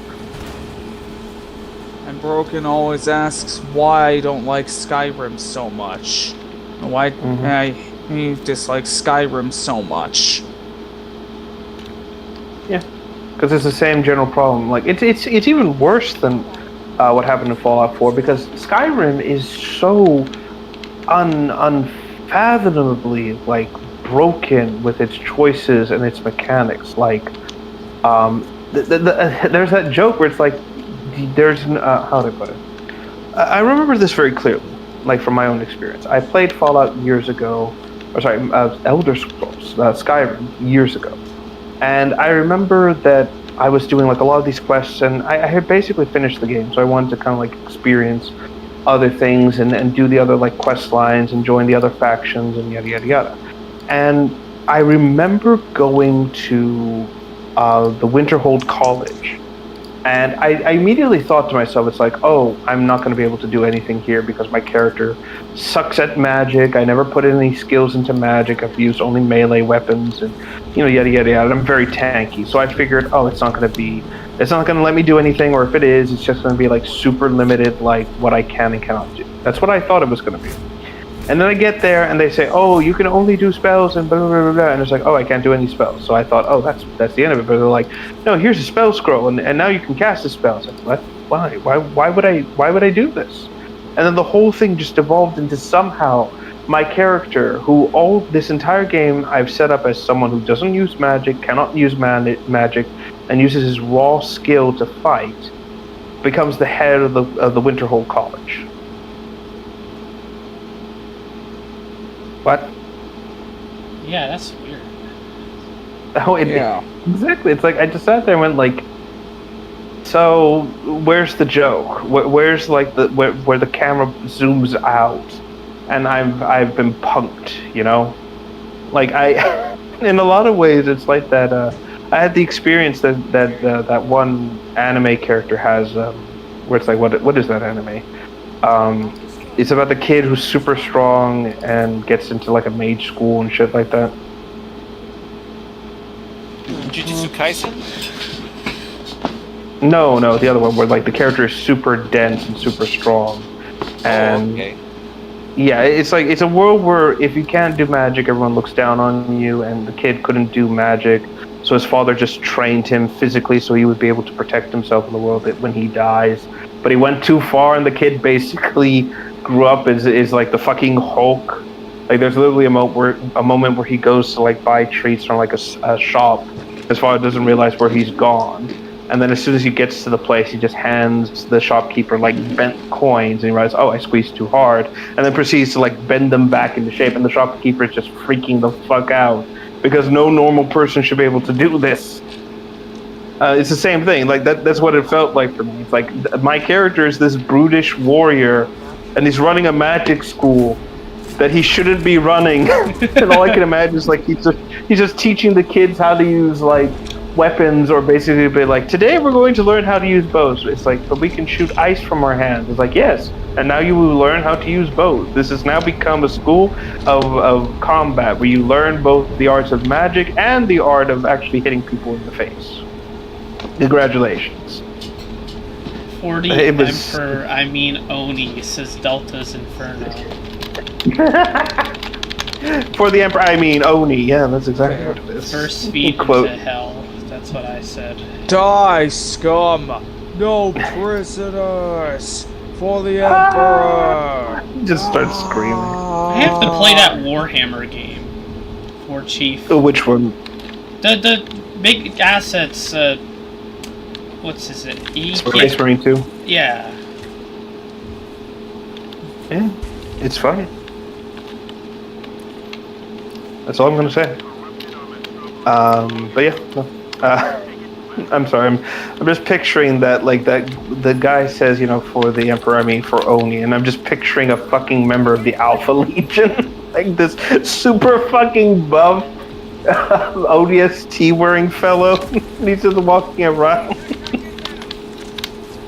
Oh no! The environment of Eos may not recover, which global warming can take is a process that takes freaking centuries. I heard we were just coming out of an ice age, so that's why the Earth's heating up. Eos. Plus- Eos. Why is it so familiar? The planet from Mass Effect Andromeda. Yes, Andromeda. That's it. It took me a second. I completely forgot that Eos was the name of the planet. I always mistake it for Eladin, because it's so fucking similar. Eladin is... both are desert planets, to be fair, but Eladin is more Sahara, while Eos And is more Eos is a Mojave. mesa. Yeah, it's a mesa desert. And I'm pronouncing... And by the way, there was this one asshole who got on my case because I say, you know, a mesa. And he's like, oh, it's pronounced mesa. It's like, no. That is Black Spanish mesa. for table. Black That is table. Mesa is the correct term because that's a rock formation. Fuck you, whoever corrected me. Besides, everyone knows it's pronounced that. Otherwise, like seriously, how do you think? Why do you think it's not? But yeah, mesa is the Spanish word for table, which that's where the city name came from in Scarlet and Violet. People are just retarded. I've just come to accept that, and I'm just gonna move on with my life. And then there's the whole, and also Mesa. Yeah, anyone who's played Half-Life knows it's pronounced Mesa. Yep.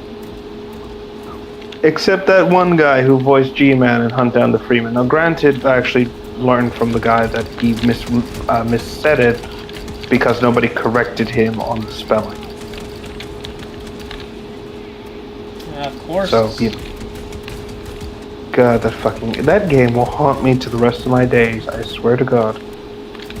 Well, then again, it's canon that. Well, I probably should have said anyone who's played Half-Life or Portal, as Portal is in the same universe as Half-Life. Yes. This is true.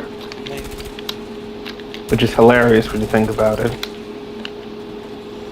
Yep. Actually, funnily enough, they did make an update to Portal 1, and I only found out about this a while ago. But when you beat GLaDOS at the end of it, they've added a line of text where she basically says that, you know, you don't want to go out there. There's like these strange things out there now.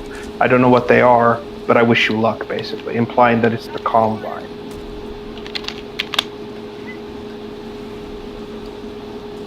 It's kind of cool. Nice little bit of continuity building, and then of course, you know, they add the party bot that extracts you and puts you back into the labs underground. But it also explains like why you're put so deep underground. Essentially, is because I'm guessing when the facility exploded, it alerted the Combine and they came in to investigate. So I guess without GLaDOS, most of the facility just went into automatic lockdown, and the Combine just said, "Fuck it, we're not going to bother with this shit," which is ironic. Well, Because it's like, now they're going after the Borealis. they, you know, GLaDOS was probably fucking, you know, easily killed him. Probably. So my assumption is that it was probably automated defenses in the facility that forced them out. And given that how deep underground the actual I almost said Black Mesa facility. How deep science? Thank you. How deep the Aperture Science facility actually goes? I'm guessing the Combine didn't bother with it because it's like why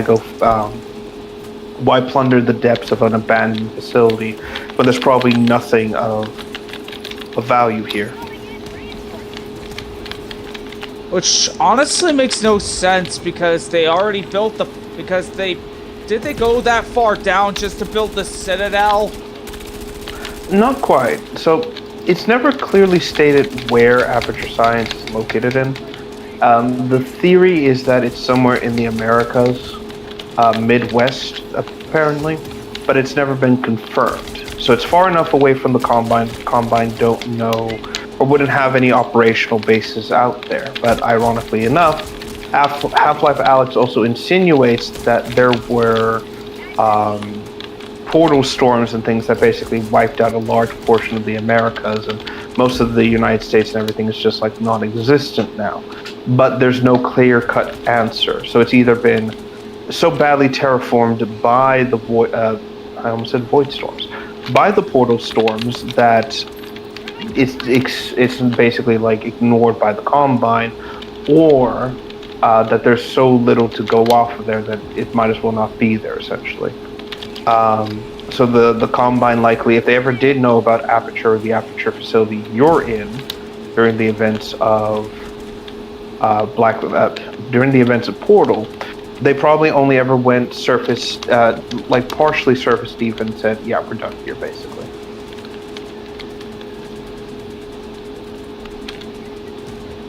Yeah.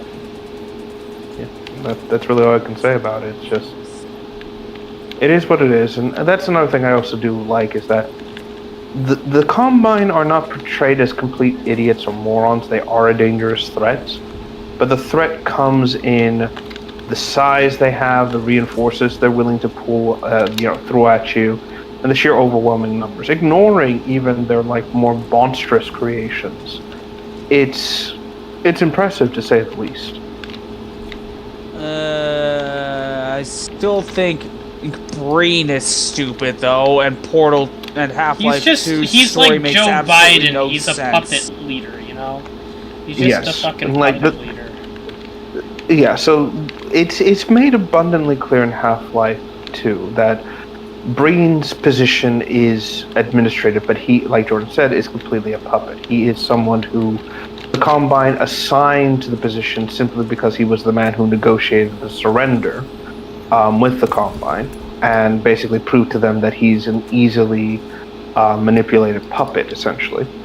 And so what they wound up doing is they put Breen in charge of everything, and his power is purely administrative. He has no true authority over anything. He can't really command the Combine to march across the world or anything like that.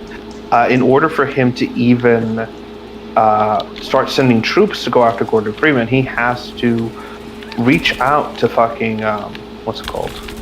He has to reach out to the advisor that he's basically assigned to, and basically and beg them to basically hey, I need the authority to go after this man, and I'm sure it was Gordon Freeman, basically, and that's basically it, really.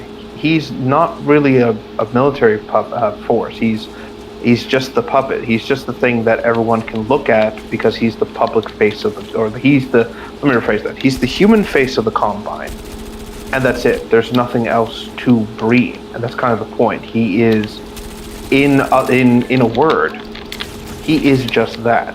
The thing you assign the face to, and he's meant to be pathetic. He's meant to be a loser. He's meant to be just the angry voice shouting from his monitors and commanding his forces to keep fighting, because that's all he can do. And that's the only thing he can do to give that illusion that he's in any form of control. And I think that's really just kind of insinuating how absolutely pathetic Breen really is. He I think someone put it best, where it's Breen survived the apocalypse in a turtleneck sweater. He's never had to suffer. He's never had to scrounge for his food or his meals. But he knows that nobody respects him, so he puts on the air of authority, just so he can look himself in the reflective metal and say, "I'm doing the right thing."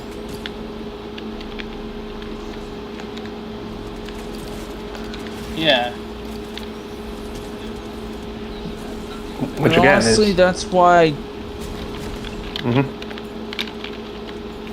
Honestly, that's why I think the whole idea that he was doing it because That's why I don't like the idea that he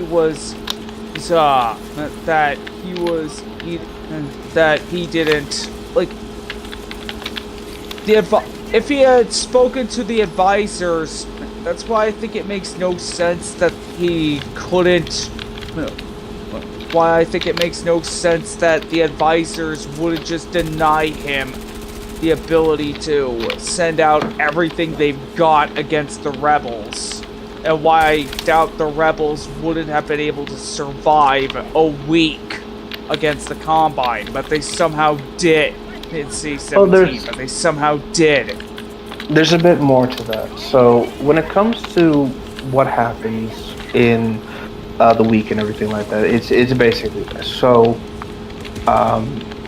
you have to keep in mind that the resistance is very small at the start of the game. It's only a handful of cells, and even then they're being exterminated almost every other moment you encounter them. The Canal Rebel base, for example, the one that you see when you leave the city through the canal system, is being shelled and bombarded by the Combine, who are sending out their headcrab pods. The entire settlement is wiped out. The individuals who are loyal to the resistance have to lay low, hide within the city limits, and just to avoid Combine elimination, things like that. Black Mesa East infamously was hit hard by the Combine, and essentially shows just how overwhelmed they were. Even the coastal defenses only managed to survive thanks to Odessa bringing out the guided rockets and basically being a military commander, knowing exactly what to do, what to use, and how to hit them and things like that. Now, the main thing about the week essentially is that when Gordon did the slow teleport, a lot of people assumed that Gordon Freeman died because nobody saw him leaving. Nobody saw him leaving Nova Prospect. Nobody witnessed him escaping the facility. Everyone assumed that he was dead, and so they thought there was no hope. They thought that the last hope of humanity, the beacon to rally behind, was gone.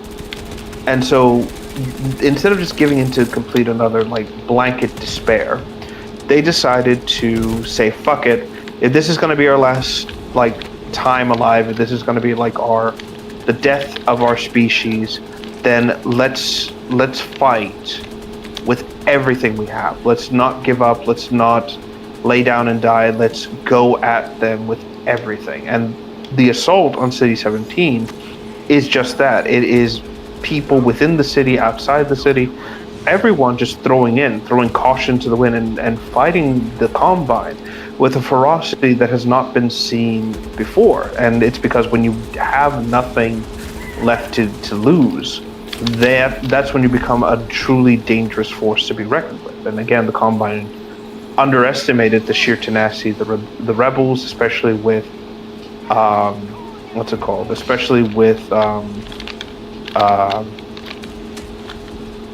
thinking the right word here. The fact that Barney basically took up the mantle, things like that, all of it, and that's what led to basically enough of a space being created to allow Gordon and Alex to get into the Citadel, to bring it down, and to kill Breen at the end of the day.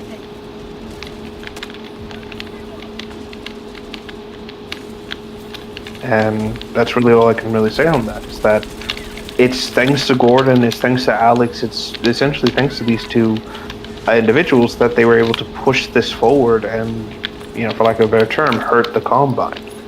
And even so, they didn't need Breen. That's the big thing. He's not someone that they require in order to lead their forces or anything like that. Breen was ever only the puppet. And as soon as he was removed, that's when the Combine said, fuck it, we're going to bring in the advisors and deal with it. Yep. So, should you put him out of his misery or leave him to suffer? Well, in a lot of ways, I feel like when it comes to Breen, he was someone who, again, for lack of a better term, really believed that he was doing the right thing. There are moments in his conversation with Eli that shows that he really believed that this was the only way humanity was ever going to move forward. When he had Gordon, Alex, and Eli at his disposal, he even admits that with these three as bargaining chips, he can make whatever deal he wants with the Combine, insinuating that he would have used these three and bargained with the Combine and maybe given humanity more autonomy within the Combine forces. Essentially say, like, listen, remove these things, don't keep us as slaves, make us an asset to the Empire, basically. I truly believe Breen would have done something like this. Because as much as he is a villain, as many terrible things as he's done, I believe he did, at the end of the day, care for the human species to a certain degree. He just, much like Saren, believed that compliance was better than extinction. Yeah, isn't submission preferable to extinction? Exactly. It was the same, like, this is the end result of that philosophy. Yeah, you're alive, but you're alive in the most general sense of the word. Yeah. So. Unlike Saren, Breen has not very much depth. True. He was introduced in Half-Life 2, and we only ever get the propagandizing face of Breen on the monitors. We never have those private moments. We never really, like, outside of Gordon's capture moment, we never see him actually, like, hey, it's me, like, talking to himself and really letting his thoughts or opinions be known. He was a very one-note character, and that was basically it. But I think that's all you needed with Breen, You don't need a super in-depth villain for something like Half-Life, because the main threat was never Breen. It was never what he represented. It was always the Combine as a bigger force, and he was just the face of it. He was never the leader. He was never more than just the puppet.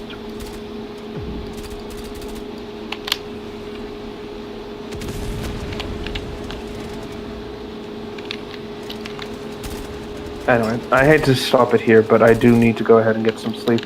Yeah, got work in the morning. What to do? I realize how late it was. Yeah. I'll see you all tomorrow. All right. All right. See you tomorrow. Okay. All right. Bye.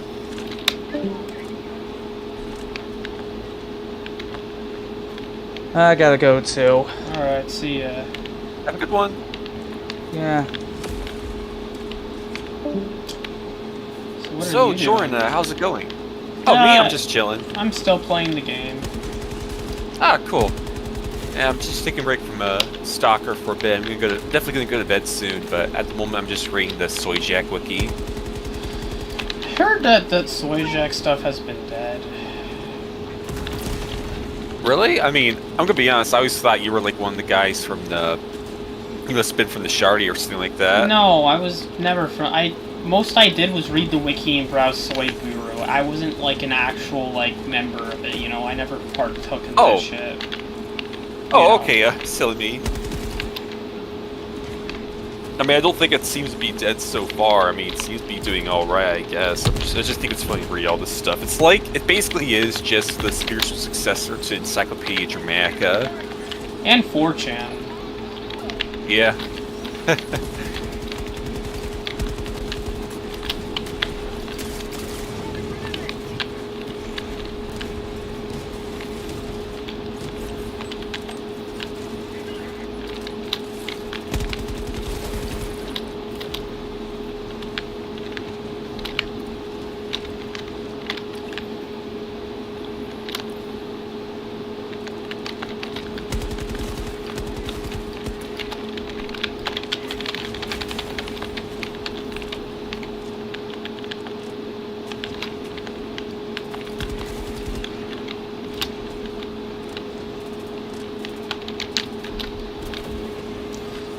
fuck.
There goes the fighter.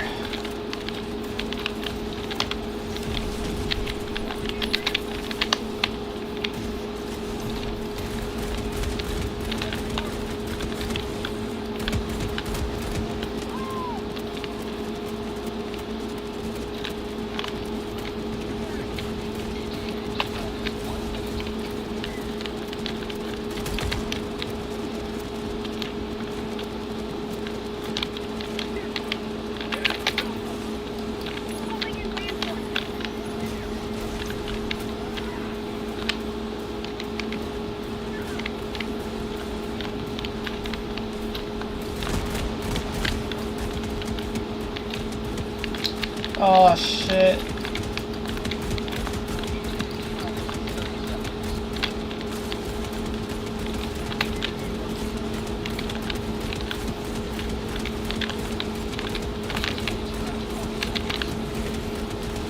What the shit?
Oh.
more rare samples and I can get what I need.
$65.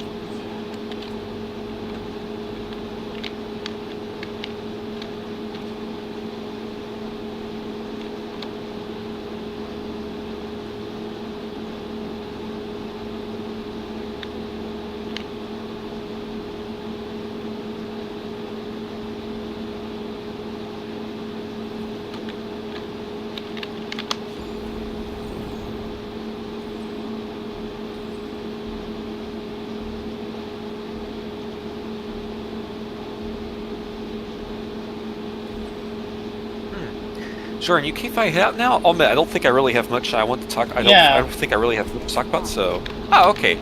Well, I'd love to talk to you another time, Jordan. Hope you have a good one. You too. See ya. You too. Bye bye.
some Seath troopers.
Did I die?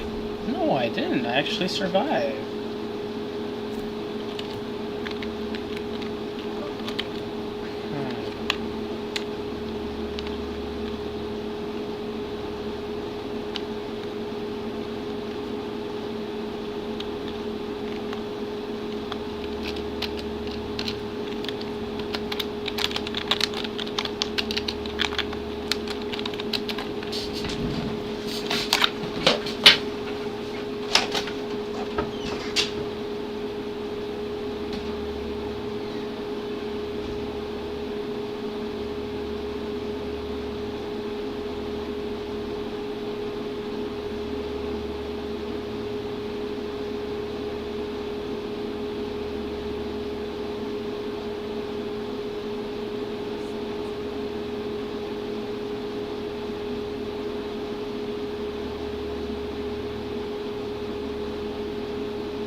Yeah, that's the spirit.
go.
Fighting the Banished.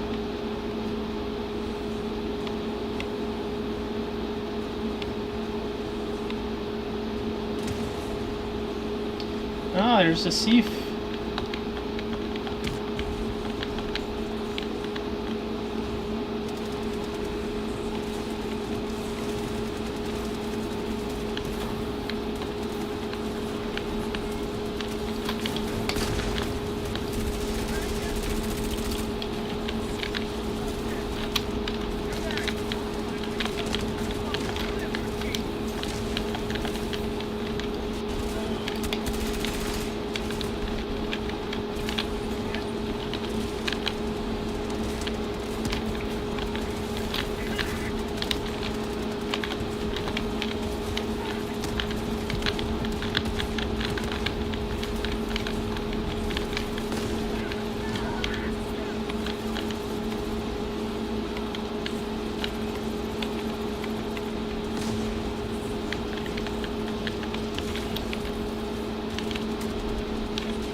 This actually feels like a fucking war. I love this.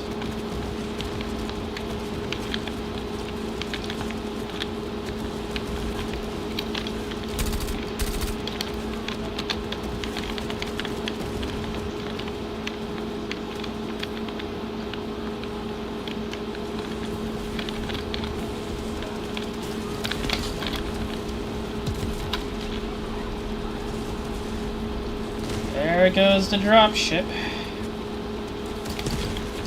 There's another. Okay, maybe they shouldn't have stood under the dropship. Is that a thought?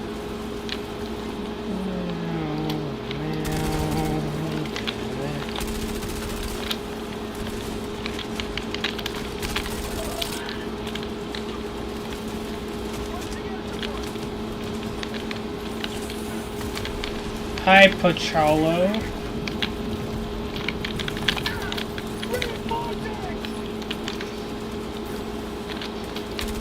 Yeah, I remember. We played mods.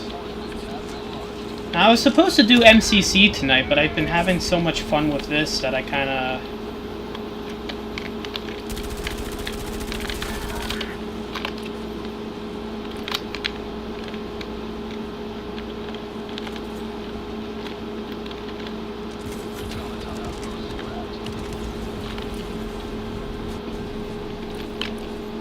you know.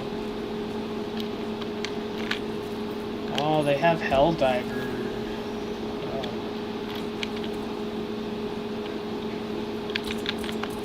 I mean, you can just join my game, can't you?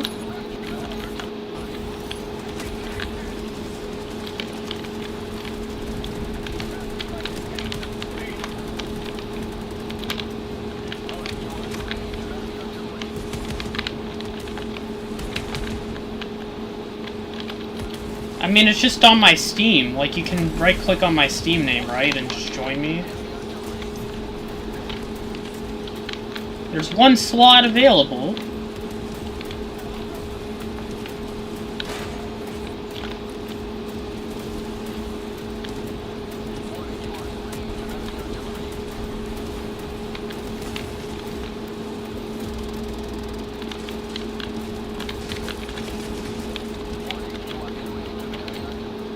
Yeah, this is my name right here. Just pause the stream and, you know... Shit, I don't know how to...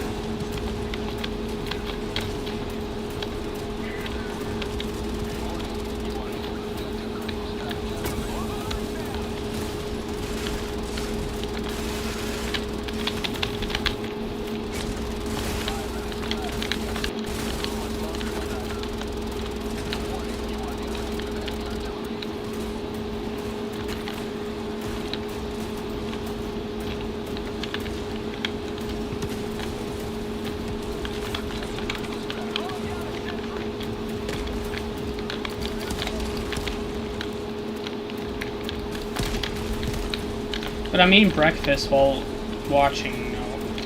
It's 2 a.m. for me. What the?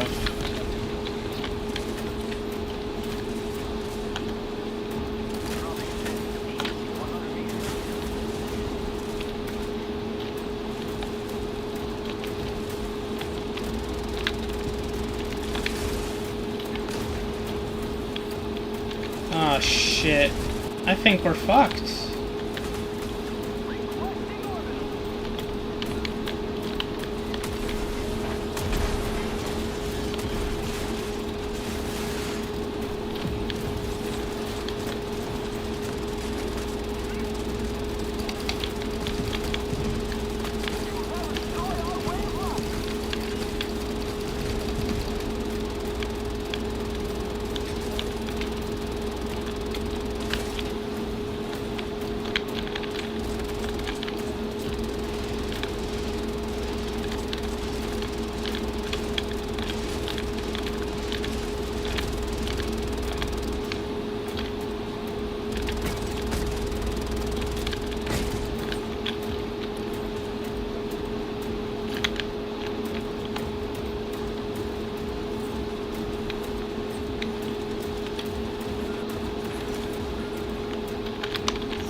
Shit.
Oh, shh.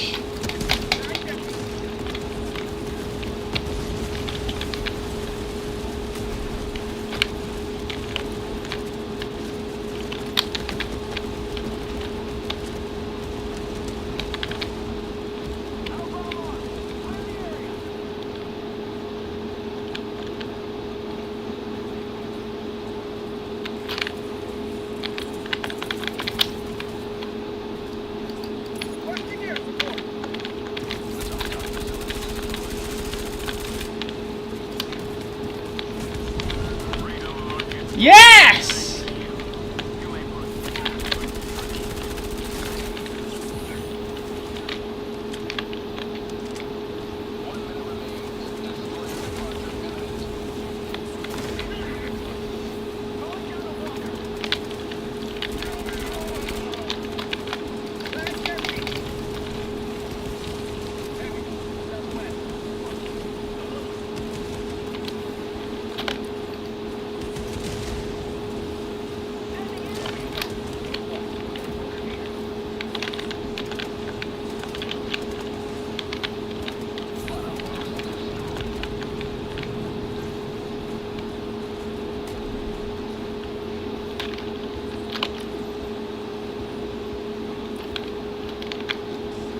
Oh, those are Seaf.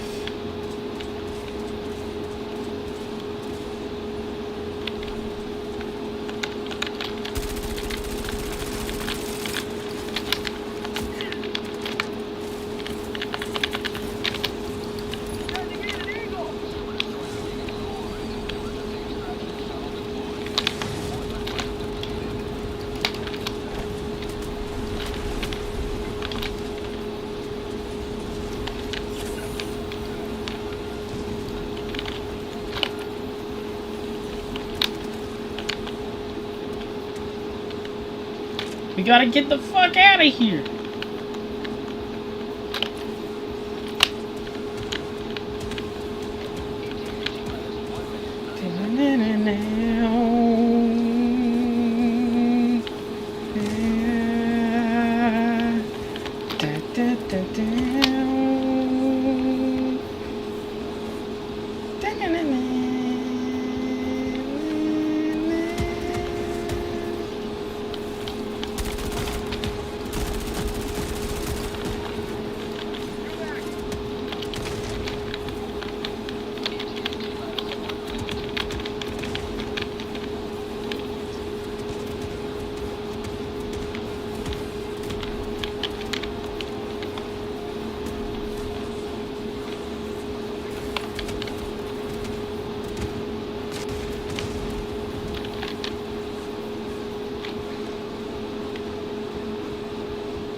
Oh shit.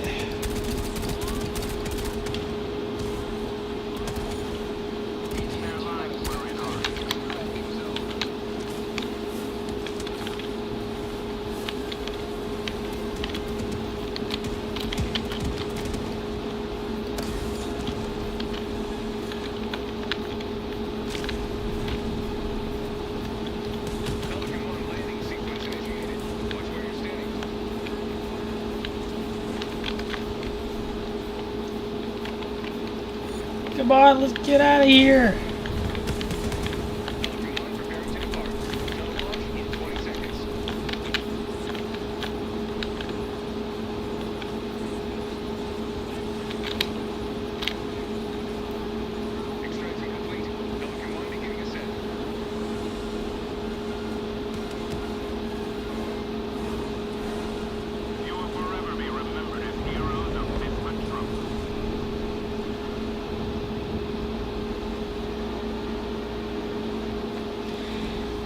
Oh, that was so much fun.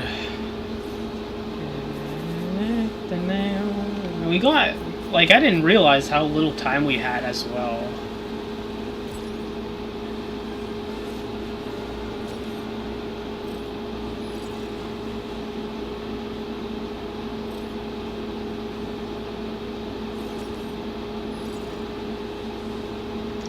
think I'm... Oh, I think I might be able to get the flame one, because I got a thing for my... Oh, shit. I'll teach you how to add.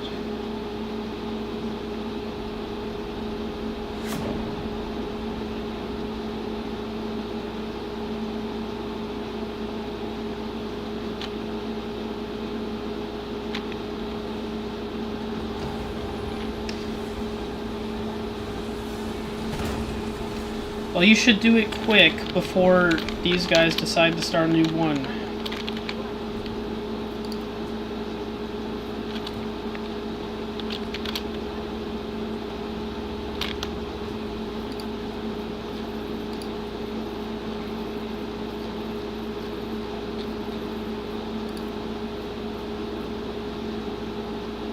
Ah, I need 25.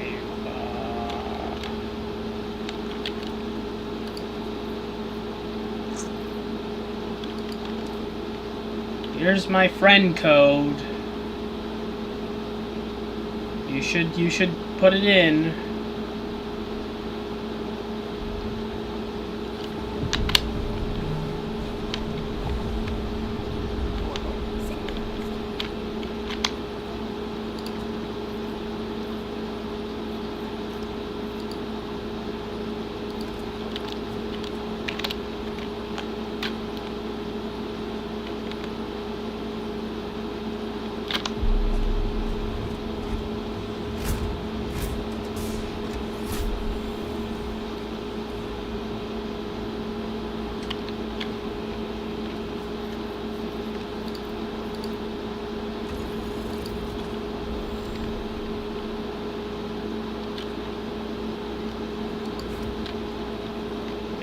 God.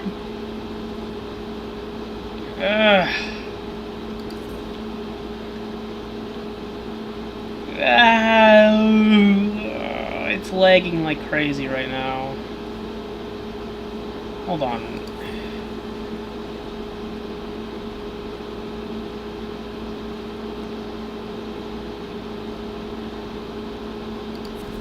Yeah, it's not like MCC where it's like, oh, you can't join.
Alright, now what do I have to do?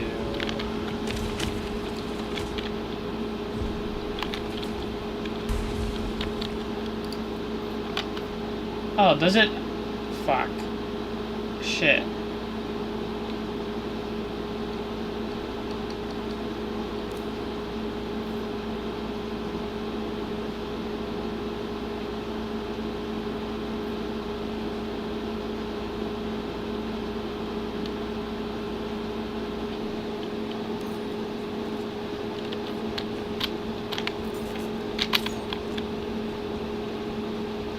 Oh, my team needs me.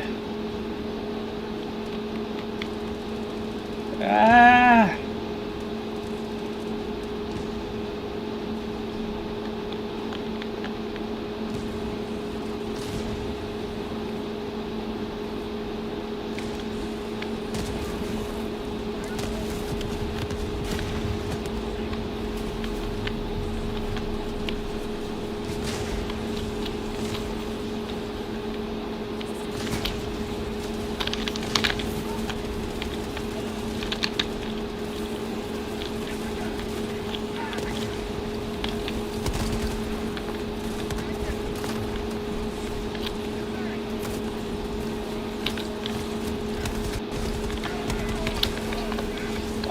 not a... Oh.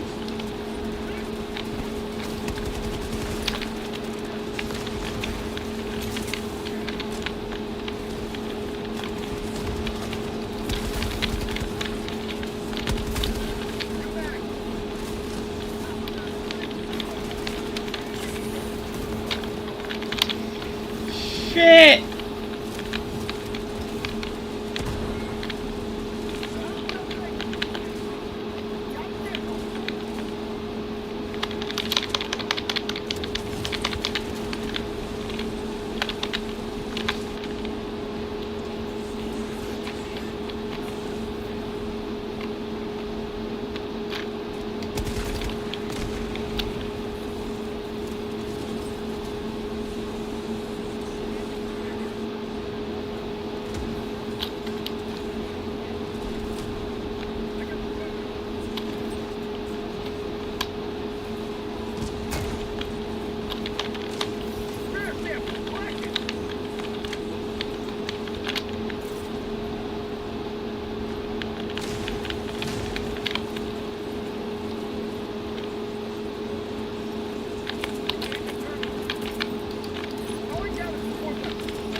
Oh, there goes the thief.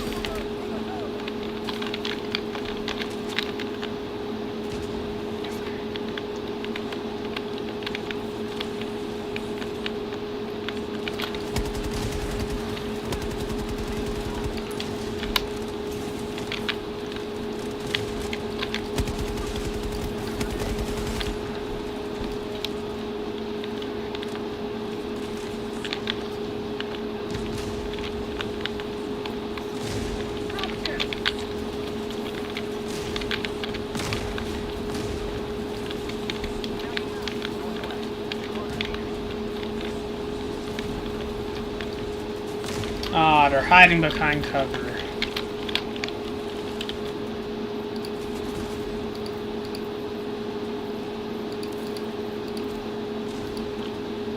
Alright, I think I accepted your friend request.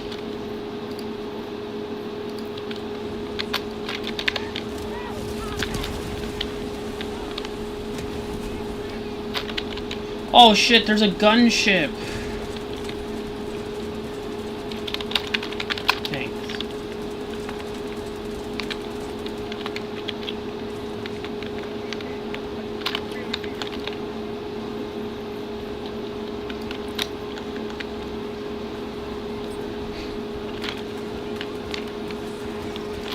Hello? Crap, hold on, I have to unmute my mic.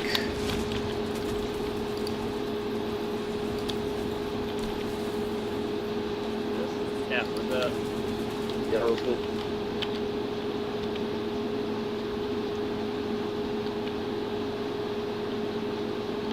Oh, for fuck's sakes.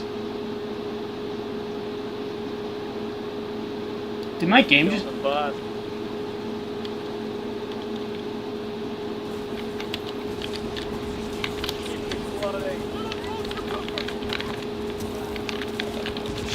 Shit.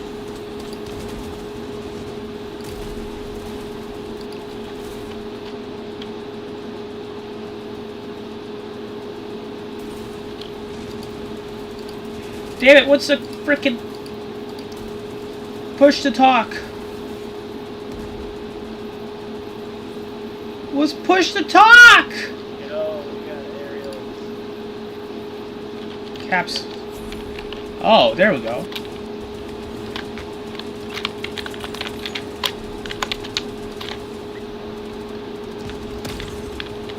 Oh fuck, I missed.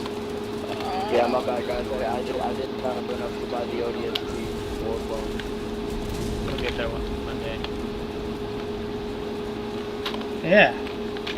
Grip is worth it. I already had some saved up from last time I played, so I didn't even have to spend any money.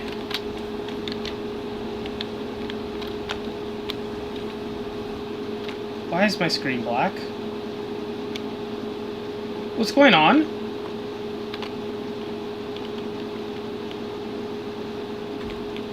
Failed to... No! Yes! No!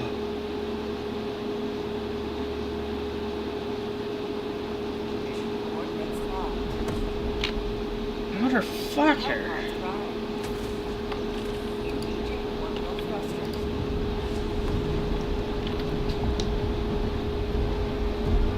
Get me back in the game. The hell is this bullshit?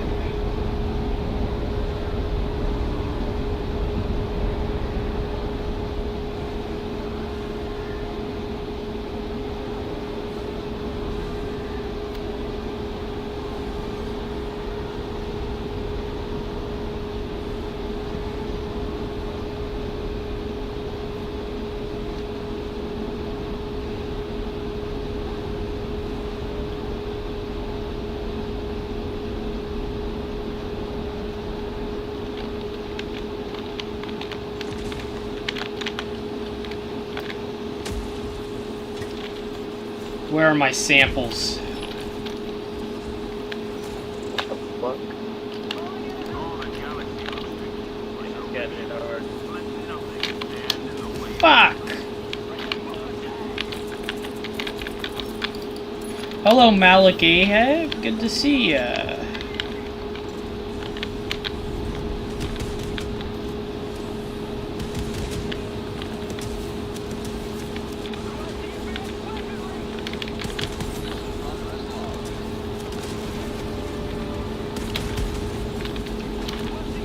There, we got our mantis.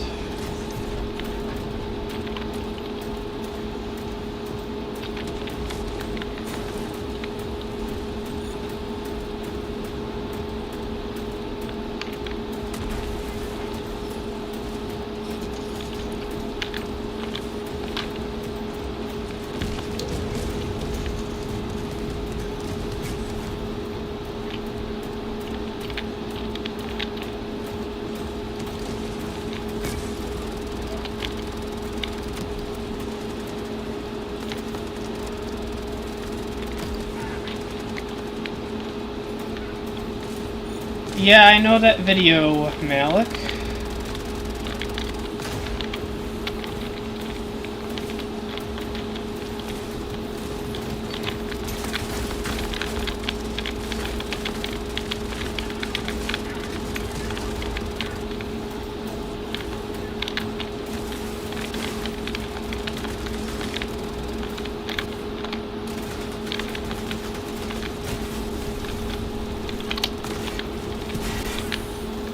Yeah, there goes the mech.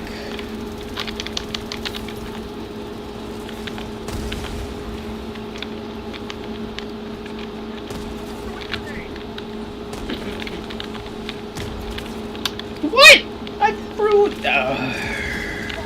What the fuck?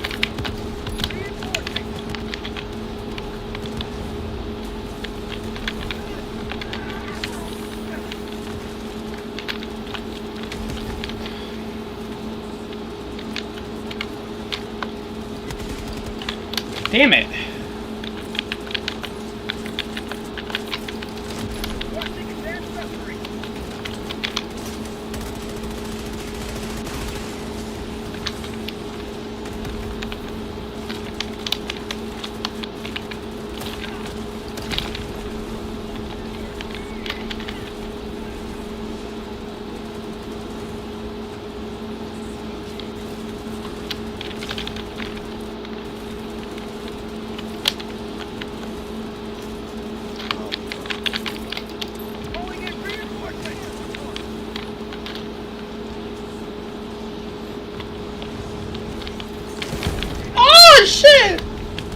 I have Soul Sasantia too. I'm trying to get the emblems and Chaos Emeralds. Well, yeah, I got all of the emeralds, just not all the emblems.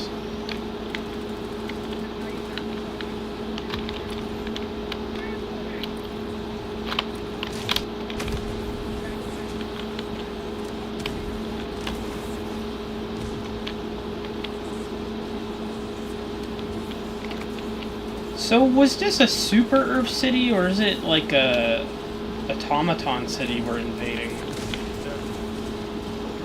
Because this looks like a automaton city.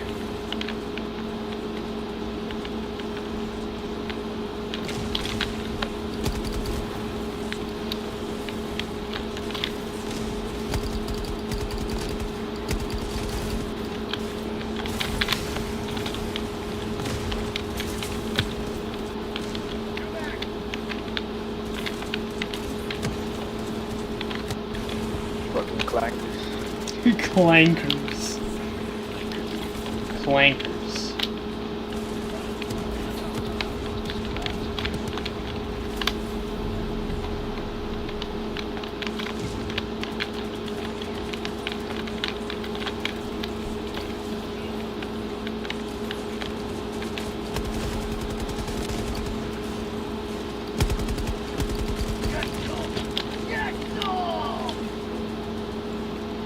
Come on, where's your fucking clanker ship?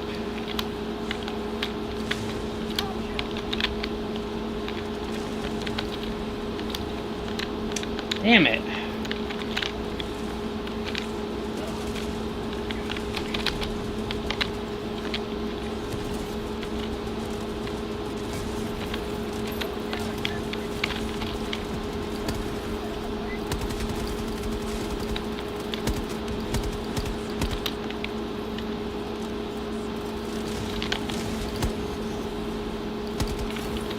Shit.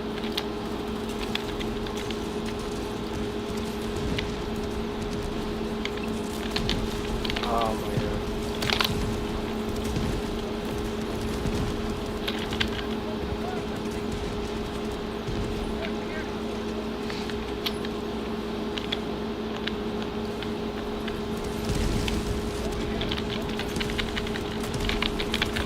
Good.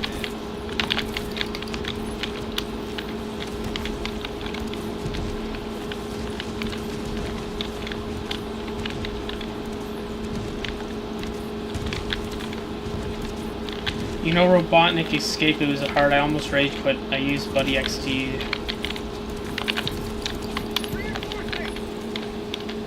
Yeah, I can understand that. Oh shit. Gunship. There goes the gunship.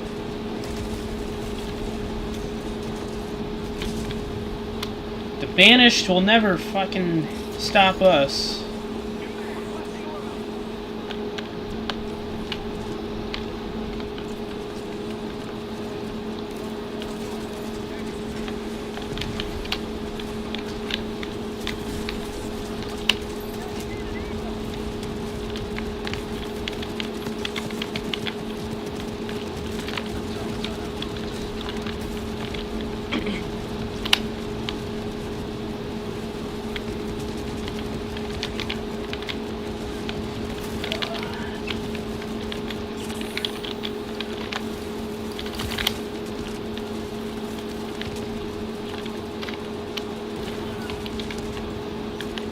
Oh damn it.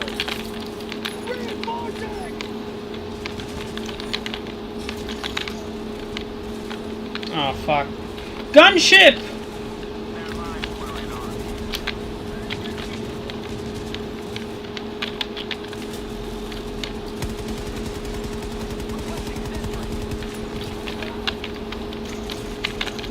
Freaking Mac.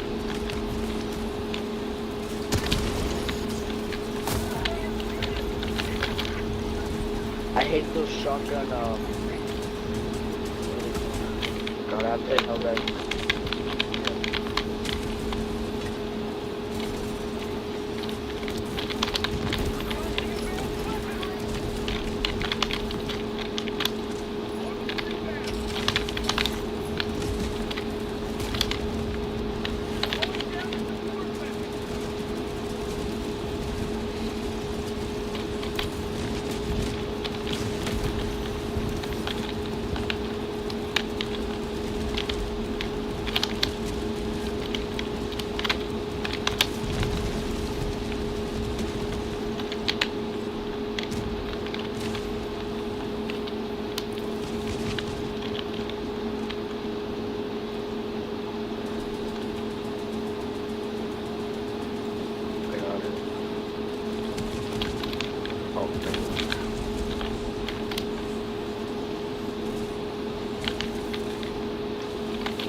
Damn it.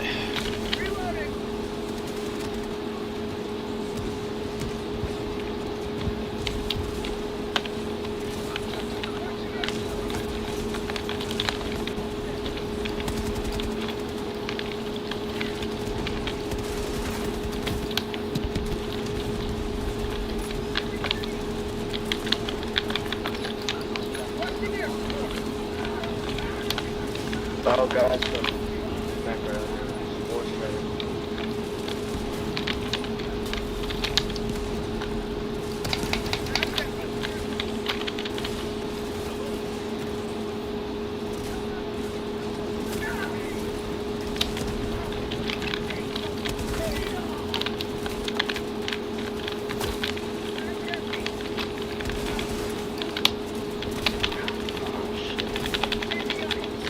There's so much damage.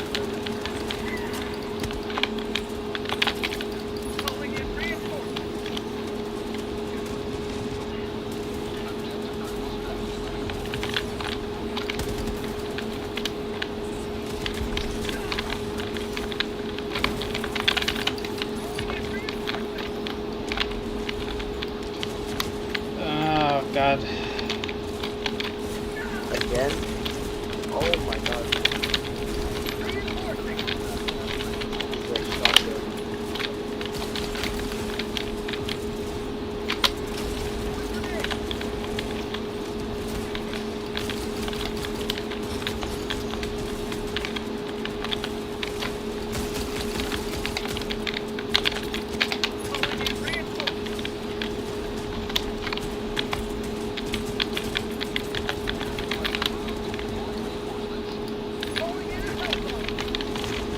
Oh, shit. So they have a new type of mech.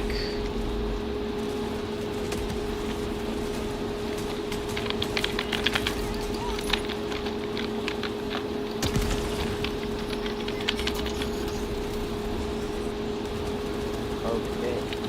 Oh, shit!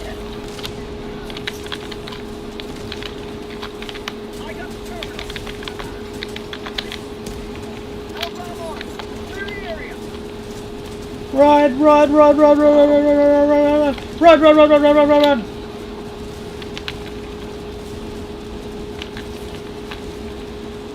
Get out of there!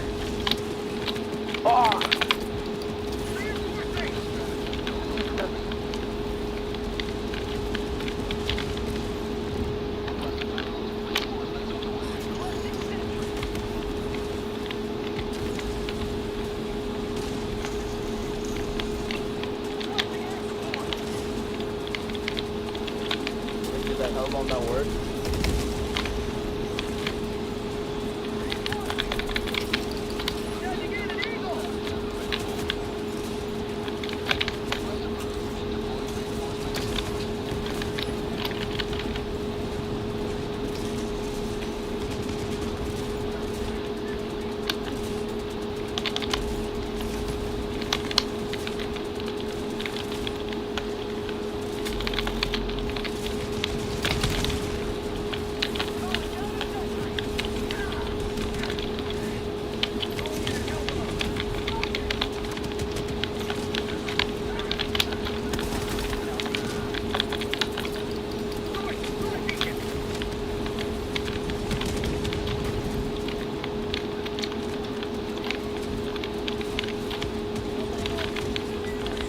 Yeah, that was get away. Can you place hold? I've done that many times already.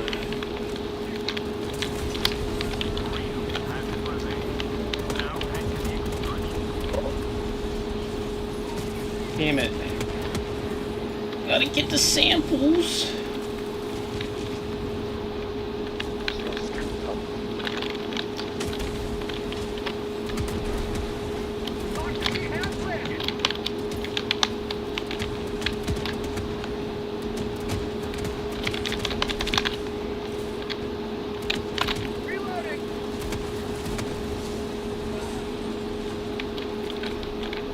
Yeah, I did it on multiple streams before. You should rewatch them.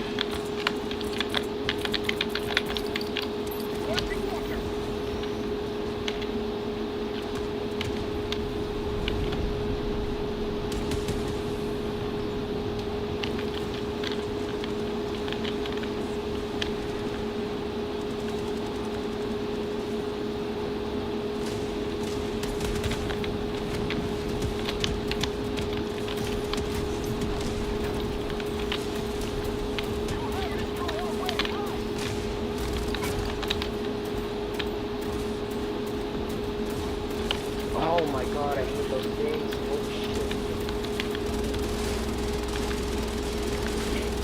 Oh no, I threw it on top of. Oh shit, I'm sorry.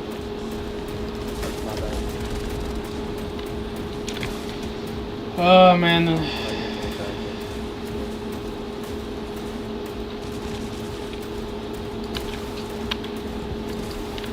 Bye bye, gunship.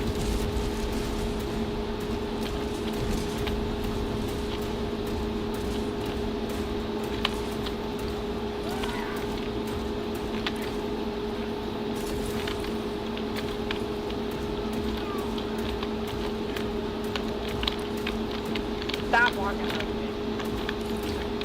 I'm sorry.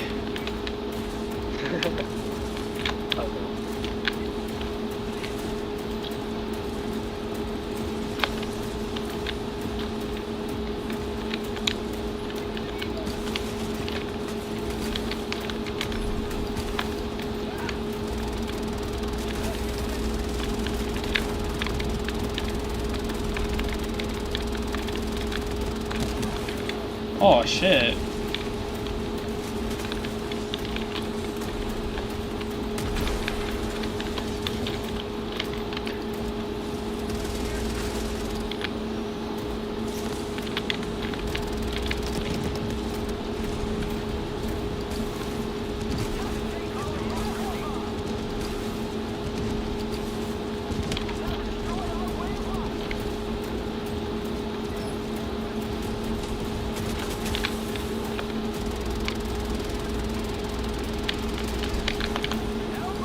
Yeah, let's get out.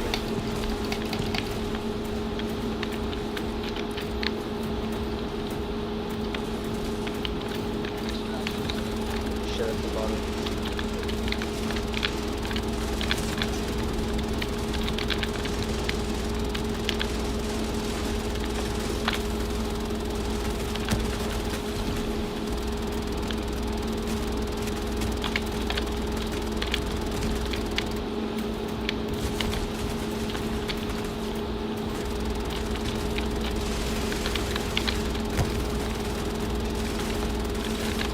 Oh shit.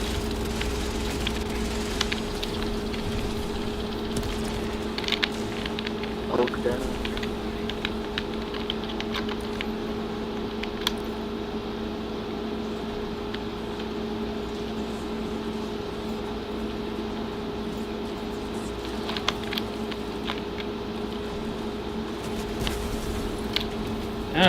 There goes the mech.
Damn it.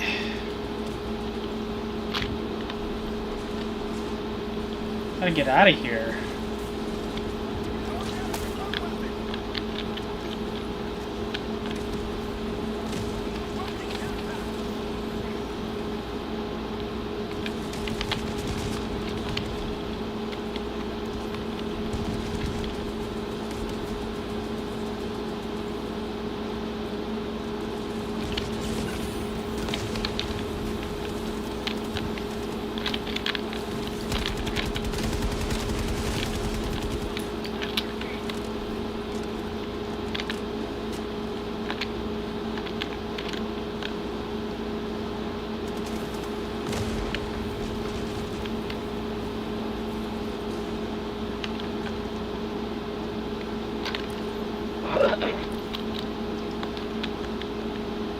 I'm just trying to finish it off.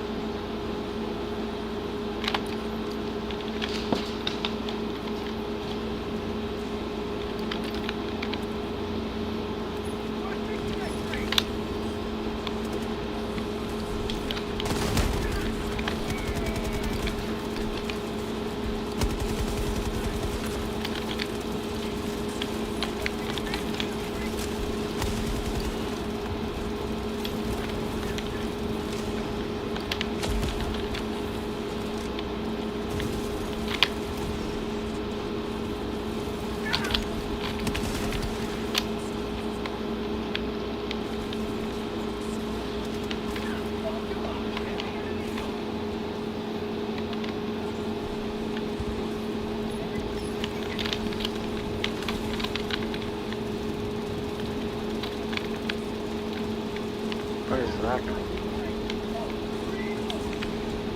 They're deploying it at D1.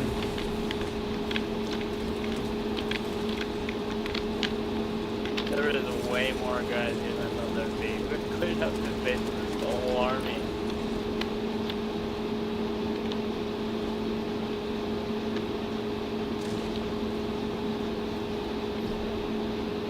I'm gonna go 60.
Yeah.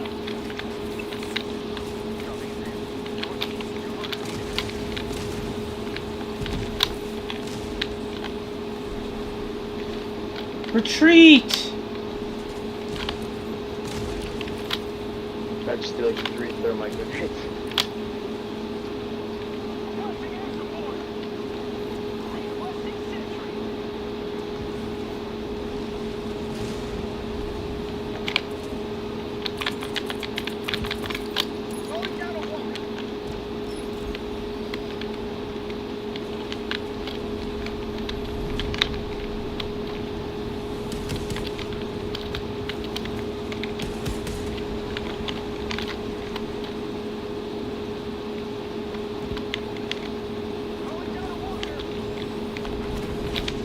Have you ever had it with like the walker that the guy like just dropped on the skyscraper? No, not yet.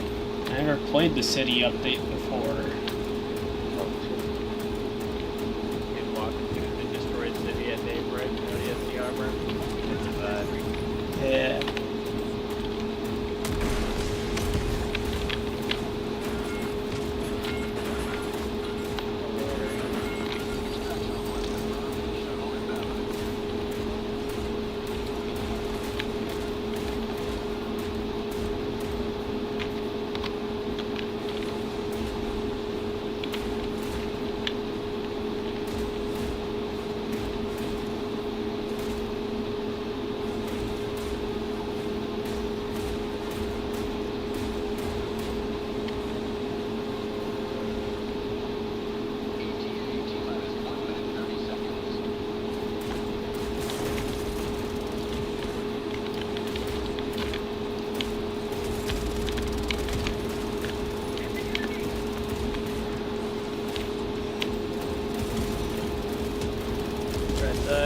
I think I just killed all our allies.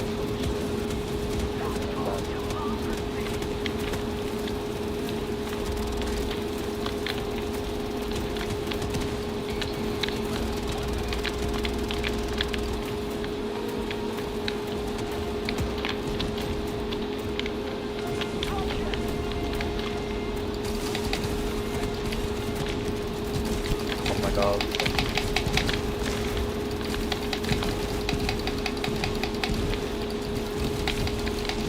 I love shooting them down like the phantoms in Halo 3.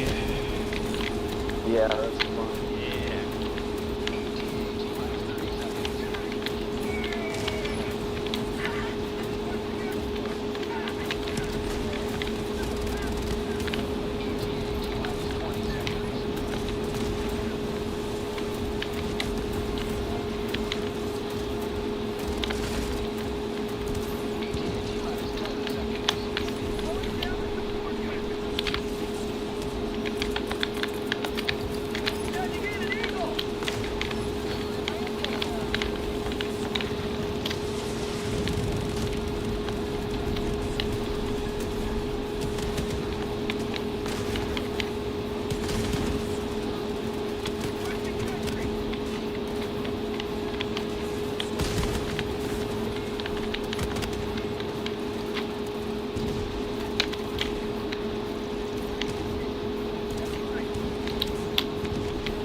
Anyways, I gotta head out. Thanks for letting me play the show. No problem.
For real. Well, Malik, you just have to go to the older videos.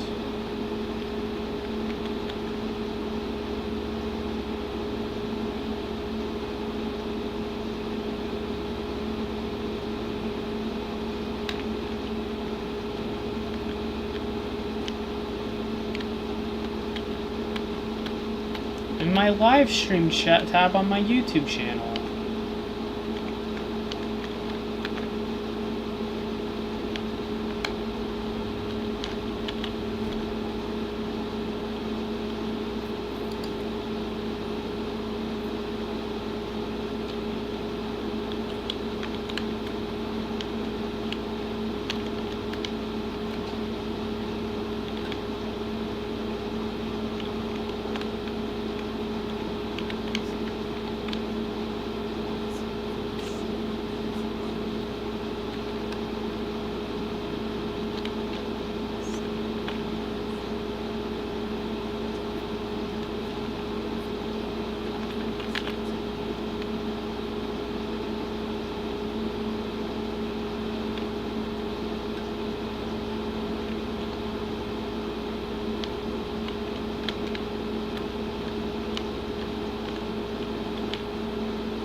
Alright.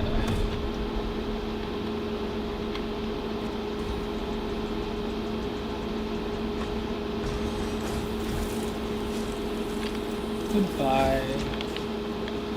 It's probably time for me to head off anyways.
don't think I labeled it like a certain stream. I mean, I played Soul Sustantia with Junio Sonic.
I don't know where I put it. I don't really label them properly, to be honest.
do one more.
There's the M90 shotgun.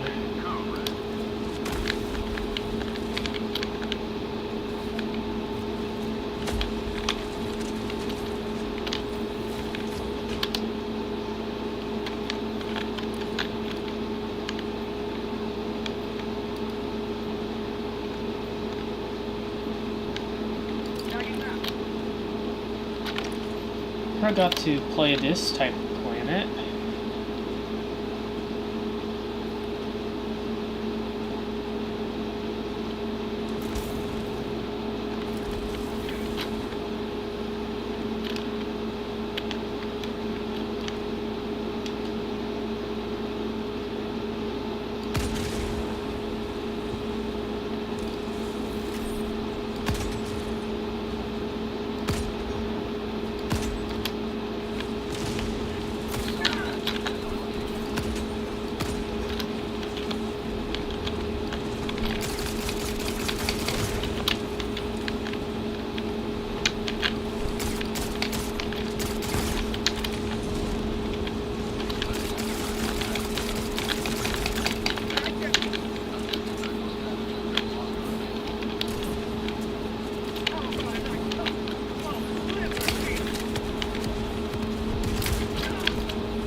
Seriously?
Jesus.